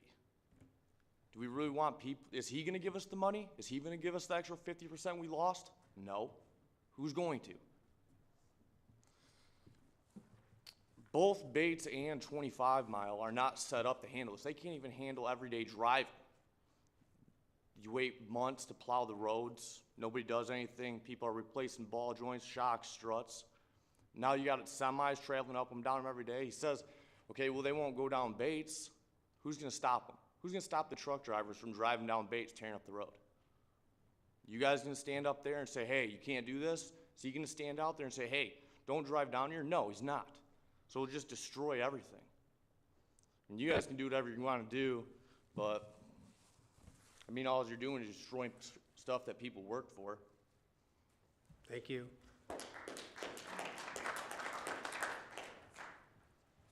Good evening. My name's Herb Sawchuk. I live on Bates Road, just south of the railroad tracks. You know, there were a couple things talked about today, and they're, of course, going to comply with requests to the color of the fence or where it's put and all that. That's really not the issue that the Planning Commission should be considering. One of the requirements is that the property values be maintained and not go down, and you've heard several people talk about it. This young gentleman who lives right on Bates, and his house is going to be surrounded by 3 sides of the fence, his property value isn't going to go up, nor is the land across the street where people might have built homes go up. It's going to go down. You've taken 150 acres, you're going to put it out of commission, you're going to generate $10,000 to $20,000 in taxes or somewhere there. That 150 acres could handle 20, 25 small industrial facilities such as Briggs Industry, which is down the street there, and it would bring in revenues of probably $200,000 to $300,000 to the township. Or if they put homes there, it was residential, you could easily put 100 homes in there, you'd generate $500,000 a year in revenue. But no, instead, if we approve this special land use, we're going to give it to them for every year, and they're going to trot over and bring you a check for $10,000 or $15,000. That's not serving the people of Chesterfield. That's one of the bigger issues that really needs to be looked at when you consider whether you're going to move this forward to the full board for their vote, and you probably will have to do that. But we're throwing this out now so that you can talk to some of the board members, and they need to start considering what is the best interest. And Mr. Generlich, he must have a helicopter because he visited so many places today. I'm not sure I could have driven to that many places. And he got his ruler out and he was measuring buildings. It's amazing.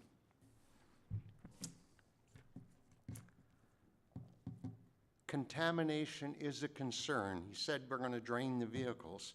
But we all know when we pull the plug and drain the oil for 10 minutes, for the next day or so, if you leave the car sit around, what's gonna happen? You have more oil running out, you have a little bit of antifreeze trickling out. It just happens. And it doesn't matter what you say or do, that's what happens. So I think, you know, a lot of issues have been brought up. We've been through this before. Unfortunately, there was a consent judgment that changes the parameters of everything. But please consider it all, and I think you should turn it down or not recommend it and let it go to the board without a recommendation, and let them take the heat and see if they have the guts to stand up for the Time's up. citizens of Chesterfield. Thank you.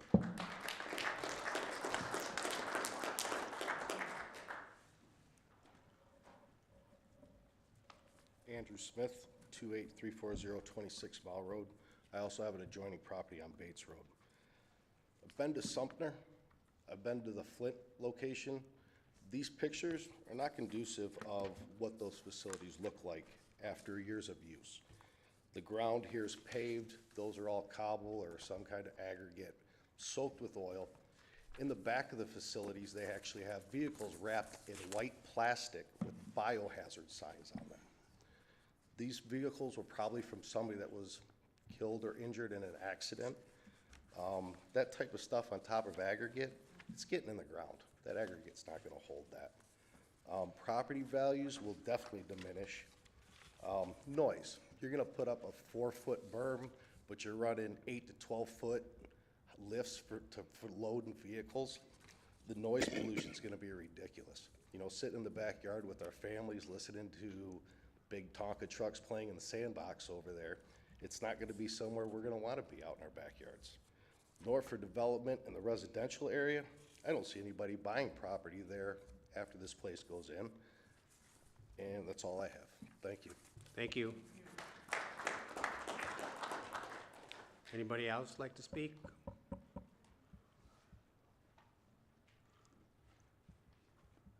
Hey, good evening. My name is TJ Calabrese from Chesterfield Township, and my message is very, very simple. I did not move to Detroit.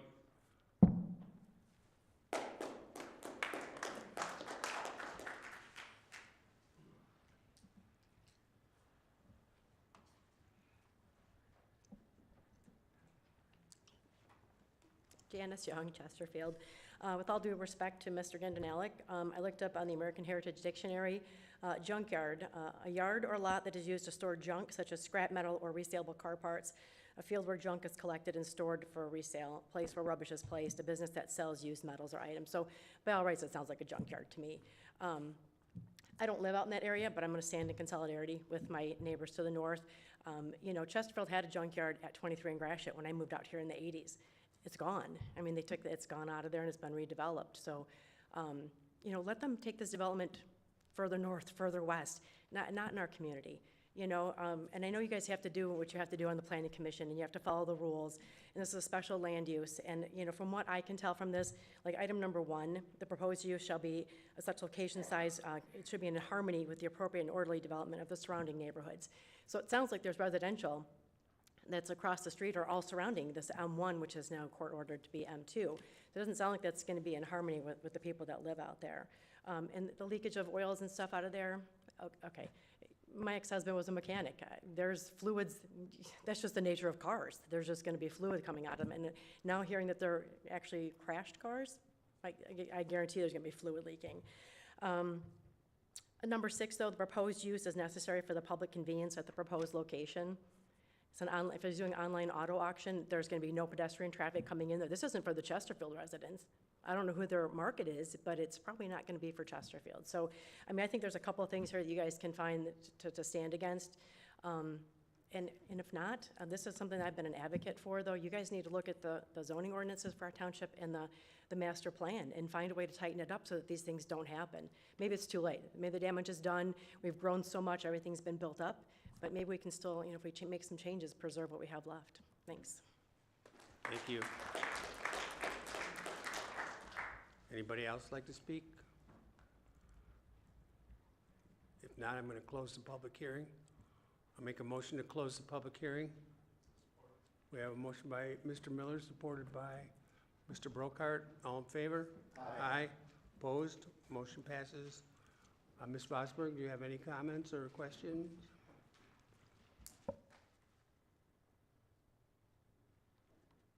Thank you, Mr. Chair. I have a couple here. I'm curious about the inventory turnover rate. Is there somebody that can address that?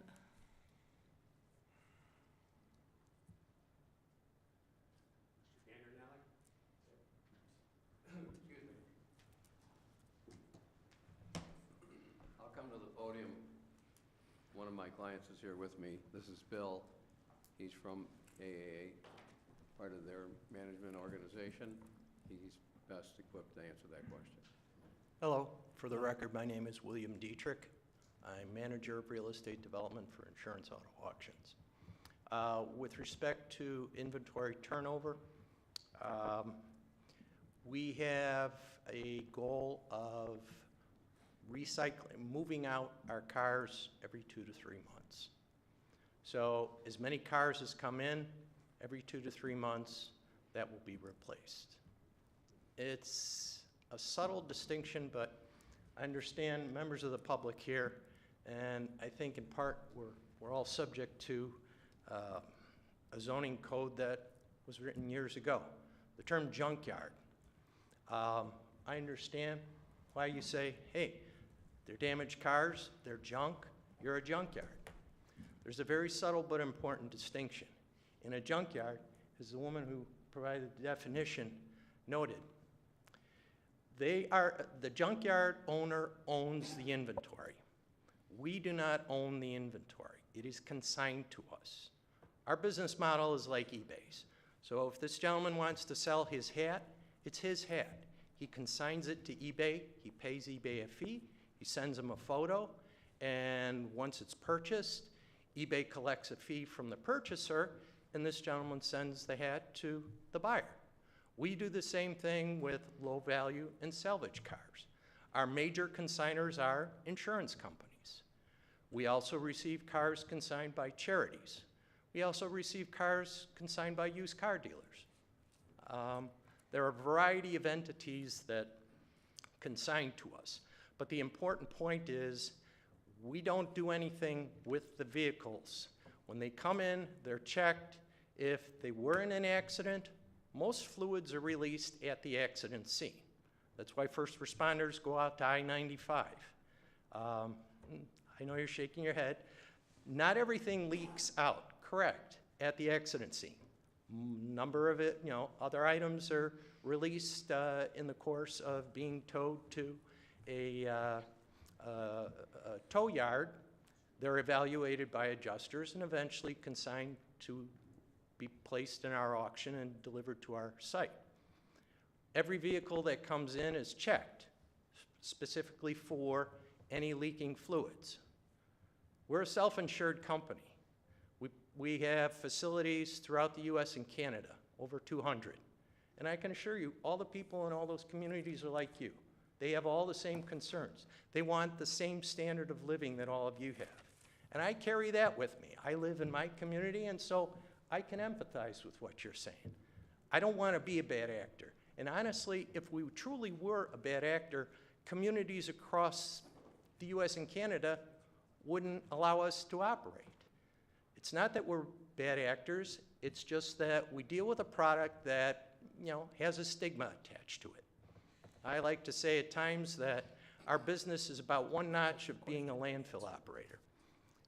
Right away when you get out. Thank you. Questions answered, thank you. All right, sorry about that. Appreciate it. And one more for follow-up. What type of repairs or maintenance do you do on the vehicles when you notice there might be an issue?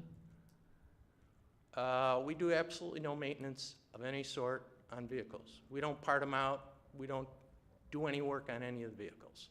They come in, they're inventoried, and once they're sold, they move off the lot.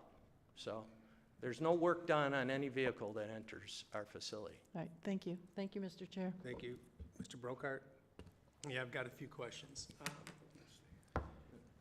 Did I understand you to say the average vehicle sits on your lot for 2 to 3 months? Correct. And how many vehicles on the lot at one time if you were to max out your 89 acres? For 80, well, I don't, it's not going to be all 89. Well, you have 100, what do you have, 153 acres total. I thought it was 89 acres for the storage of the car. Our initial plan is for the phase 1. So I can give you phase 1 numbers. That'd be approximately 3,000, 3,500 cars. Okay, so 3,000, 3,500 cars on the lot when you're full. Correct. Okay. And then, you guys get paid to turn this revenue, right? Well, the insurance companies are motivated to get a return on the check that they stroked to Mr. and Mrs. Smith when they totaled out their vehicle. Right, so they're waiting 2 to 3 months, is it? It just doesn't register with me that you would have that car sitting on that lot for 3 months. My estimate would be 2 to 3 days, because these things are sold online auction, and they go like hotcakes. Well, that's the average across all of our facilities throughout the United States. How many auctions per week do you have? Each facility has a weekly auction, so 200 some odd auctions every week. Do you have any facilities that do 2 or 3 a week? No. Okay. So what kind of traffic study has been done? We have not yet commissioned a traffic You have study. 3,000 vehicles on that lot. Mhm. Say they turn every, you said 3 months max, so that's 4 times 3,000, 500. So 15,000 vehicles going in and out of that lot every year. I think a traffic study. They don't all come on one vehicle. I'm sorry? They come on a truck, there might be 3 or 4 vehicles on a truck. Or there might be one. Could be a tow truck. Fair? Yep. Once in a while, yeah. Right. So we're talking tens of thousands of vehicles on this lot, and we haven't done a traffic study. We need to get that done. I don't think you guys meet half of the 8 standards required. I appreciate your letter. I have it here. You wrote that on October 7th. You're not even close on numbers 2, 3, and 7.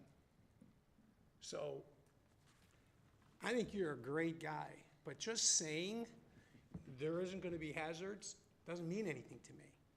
I got to have data. I got to have noise studies. I got to have traffic studies.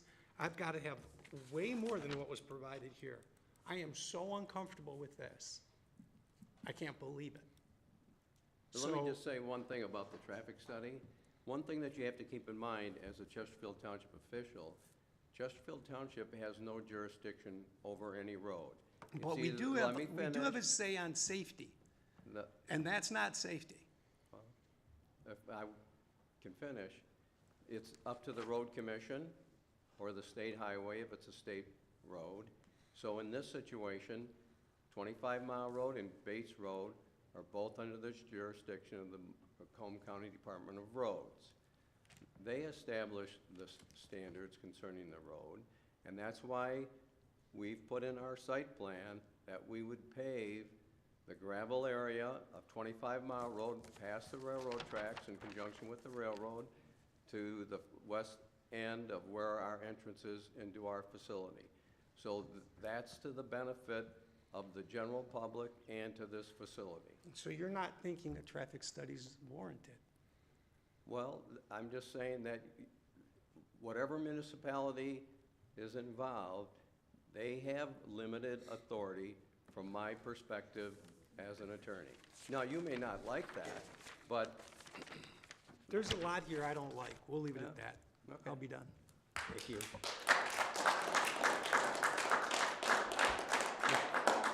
Mr. Renault? Thank you. I'm probably going to be a minute here. So I want to address a few things that some of the public said. I'm going to start with, as a board, we appreciate when you come out and share sentiments with us. We really do. For those that don't, a couple of you alluded to the fact that we may be elected officials. We are not. We are all residents of the township. We get appointed to this in 3-year periods, and we volunteer a lot of our time. We get these packets, we go out, we look at the sites, we see what goes on, but we live here too. We all live here. Yeah, no, and I'm just, But so we do a lot of work up here with that. To the one gentleman, and I'm sorry, I do not recall your name, I didn't write it down. He was absolutely right, is that property is going to be developed, if not today, tomorrow it's going to. Anyone that owns property has the right to develop it, period. That's just the reality of it. Whether it's this or not, either way, but you do need to be aware of that. We can't prevent people from developing their properties. But with that said, with regards to the consent judgment, and Mr. Seeper, please correct me if I'm wrong, what happened was this came to this board, we recommended a denial, the main board denied it, and then of course, which is the applicant's right, they took the township to court. The court then, as they always do, once a lawsuit is filed, they basically say something to the effect of, can you guys work this out? And instead of the township spending hundreds of thousands of dollars in defending a lawsuit, they agree to this, and now it comes back to us. Now, at this point in time, it's a special land use, which, if I'm not mistaken, ends with this board. Is that correct? Yeah, that was one thing that I wanted to clear up before you're done, so that the audience understands, or the members of the public understand. The decision-making authority on the special land use rests with the Planning Commission, with the exception, however, that when your decision is final with respect to the special land use, a party that is aggrieved by the denial does have a right to appeal it to the Zoning Board of Appeals. That decision is final, and the only the only avenue that a party that loses before the Zoning Board of Appeals has is to go to circuit court. Okay. The Township Board of Trustees is not involved in this process, special land use process, at all. Thank you for clarifying that. I thought so, but wanted to make sure. Yep. So that's why we have these discussions. We wanted to let you guys know that. So then the last piece I'm going to say is, as Mr. Brockhart said, when it comes to special land use, there are 8 criteria that have to be met. I'm reading this letter, and I actually have 1, 2, 3, 4. Actually, I have 5 items that I don't think you come close to meeting. And while the words were nice, they're out there. I'm not looking to get in an argument or discuss this, but I will give you my opinion in that. Number 2 is the proposed use shall be of the nature that will make vehicular and pedestrian traffic no more hazardous. To rotate, and I'm actually familiar with this company. I know IAA, actually, they do pretty good work. I've had a relative, my older brother, who's actually done work and transported vehicles for them at other locations throughout the country. They actually have a pretty good reputation. But with that said, the amount of traffic that is going to be going through that lot and around that lot, there's no way with the auction and the volume of traffic that that's going to not increase traffic and potentially make it more hazardous. On number 5, it's supposed to be harmonious with the, with the surrounding area. And while, yes, in your letter you stated that it's surrounded by manufacturing lots, the fact is you also have agriculture across the street. You have residents that are right near that. I don't see where that's even harmonious. The public convenience, to what Ms. Young said earlier, this isn't a place the public goes. I see no convenience for the public there. Number 7, with regards to public health, there's going to be leakage, and with everyone on wells, that will be contaminated. For those that don't know, I'm a 35-year veteran in the residential mortgage space, and I can tell you, I do know a little thing about values and whatnot, and you will have what's called physical obsolescence around that, and that will cause a problem. So, but those are my issues. Thank you. Thank you.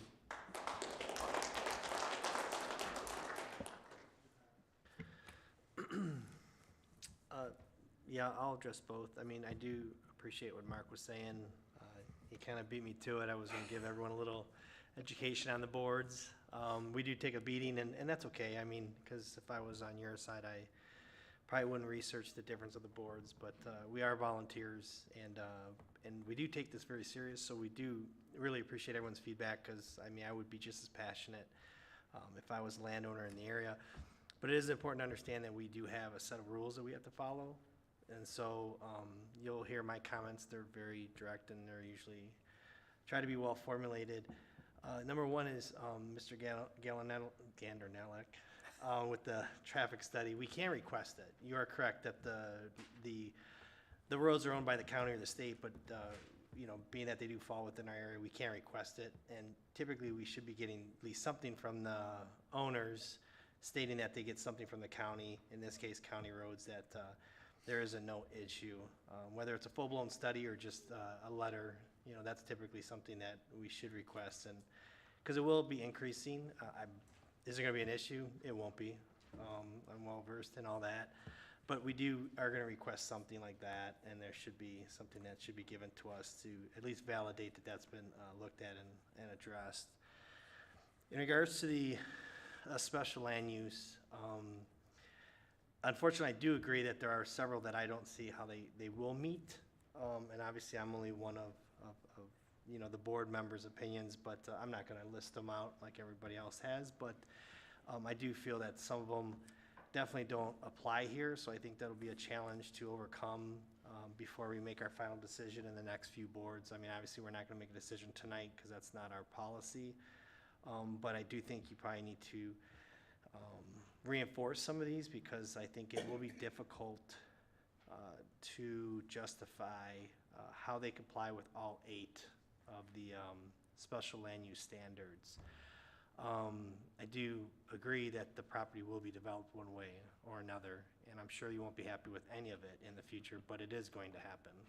So, so that's the special land use side. In regards to the site plan approval, I mean, there are a couple comments in case this does go closer to approval that you will have to address. One of them will be those building materials.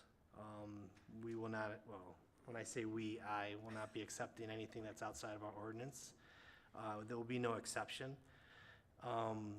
You know, a lot of people try to come up here and they try to use financial reasons as the reasons why they try to get around our ordinances. That's really not my concern as a member of the community. So they will have to meet all the requirements for the building materials in order to get an approval from me. And that includes ensuring that nothing is painted on the site and nothing has, you know, long-term maintenance issues from that perspective. And that's all the way down to bollards and anything of that nature. I do think you did a pretty good job with the landscaping plan. I did see that you did try to screen that, and I think that was admirable. And I think, you know, obviously, again, if it goes through, you know, I think you did a pretty decent job to do that. But I do think you do need to address, you know, the potential hazard concerns one way or another. I don't know how you do that. I'm not in your line of business. I'm an architect, but I would say that even from a layman perspective, I think everybody pretty much knows there's some issues with those cars. Those are branded titles, I believe, that you're selling, right? I think those are what those things are. And there is going to be issues, and so that is something that, again, I think from a board perspective, we're going to need at least some understanding of how that is managed, because I can't believe vehicles do get there and they don't have latent issues in regards to fuel discharge or liquid discharge.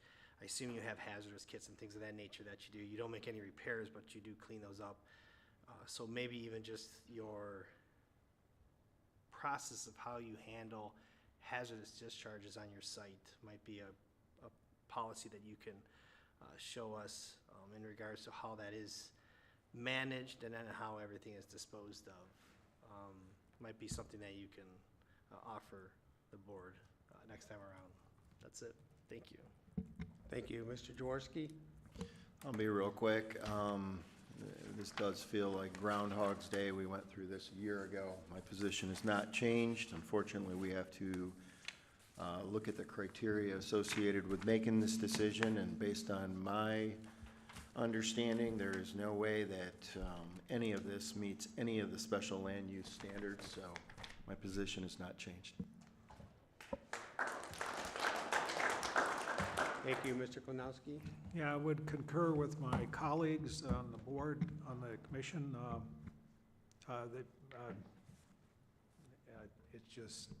It's tough. It's a tough situation here. Thank you. Mr. LaBelle? Well, all I've heard, and I will echo anything that has been said across the board here this evening. But I want to get one more clarification. It was said during the opening statements that there is no fluids in the vehicles. And then I think I heard that there could be fluids in the vehicles. So which is it? Is there fluid in the vehicles, or is there not fluid in the vehicles? There is fluids in the vehicle. But that's not what you said in the beginning. You said that all the fluids were drained out of the vehicle. Now you're saying that there is fluid in the vehicle? There's fluids in the vehicle And what I meant to clarify was that they do not go through a process on that site to drain fluids from the vehicle once it gets there.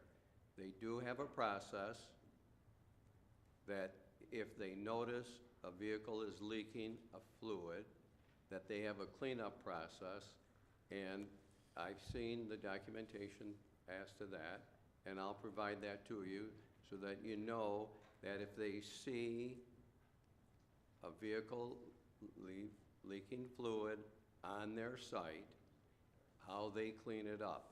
Because they obviously have a need and a desire to not contaminate their own property or to contaminate neighbor's property or to contaminate a water source. Nobody has a desire to do that. And in there, things do happen, like these cars that are there, they got in motor vehicle accidents. The people generally don't intend to be in a car accident, but it happens. So I'll get you that information. Thank you, Mr. Chair. Thank you.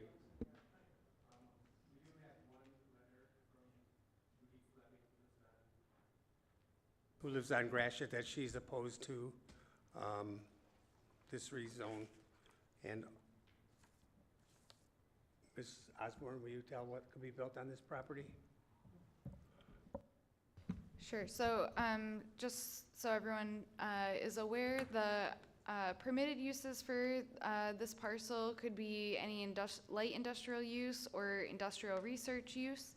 And additional uses that would fall under the special land use category include auditoriums, stadiums, and outdoor theaters, bulk storage of flammables and similar hazardous materials, landfills, nurseries and greenhouses, planned unit development, public utility buildings, racetracks, refuse disposal incinerators and transfer stations, residential one-family dwelling and non-residential districts, since this is industrial, and then yard clipping and composting facilities. Thank you.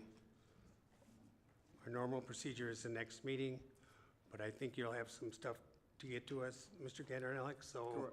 Right.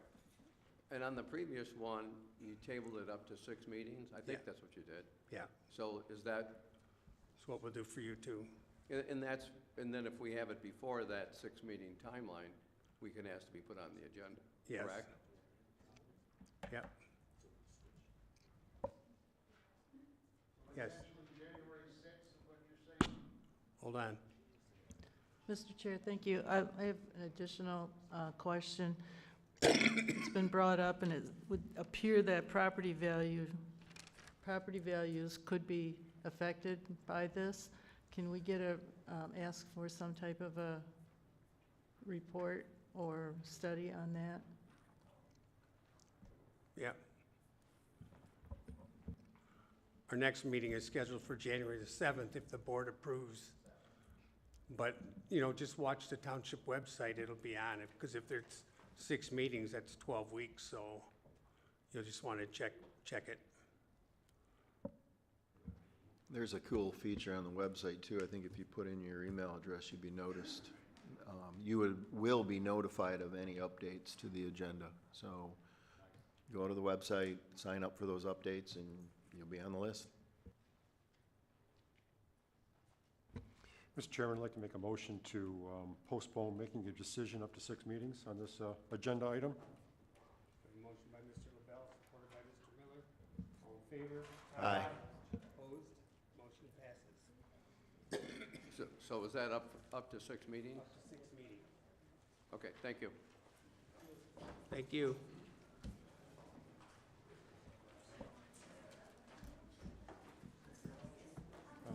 Continue on here.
Okay, Mr. LaBelle, regular agenda. Thank you, Mr. Chair. Item A is Raising Cane's Restaurant LLC, Site Plan 2024-12. It was a special land use that came in front of us. The applicant is requested to postpone any kind of decision. He's still in consideration with the landlord, and they haven't come to an agreement yet. So with that, I'll make a motion to postpone up to 6 meetings to make a decision on this agenda item. We have a motion by Mr. LaBelle, supported by Mr. Brokart. All in favor? Aye. Opposed?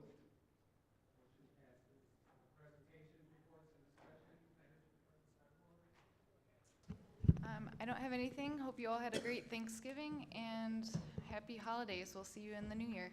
Thank And I guess I can know Jonathan and I are talking about study session for all of you on the alternative fuel stations and likely solar. I think that's up next. So stay tuned. Thank you. Mr. Chairman, I just to piggyback on that real quick. You know, we have had quite a few discussions at the commission on ordinances and which ones we want to prioritize, and there's also some, you know, recommendations that were made in the master plan for ordinance amendments. So I would just be looking for that to be coming in the future, quite a bit of that coming forward. And in the meantime, if you guys have any suggestions or ideas that you want to prioritize, I would encourage you to email me so we can kind of keep a list going. So when we do start meeting as either study sessions or subcommittees or at a planning commission meeting, we have a framework to go off of and kind of keep the train rolling so we don't keep kind of going back and forth on these items. So.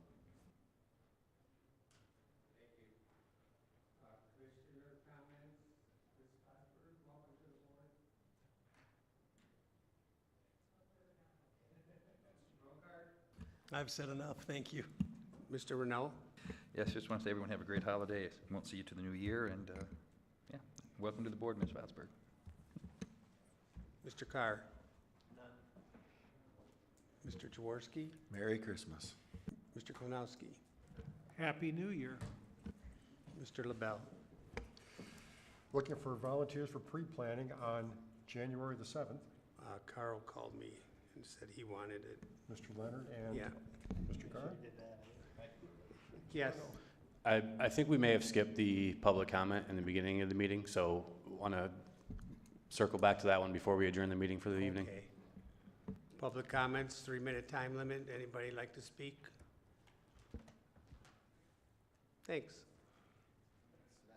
Nobody? Yep, non-agenda items.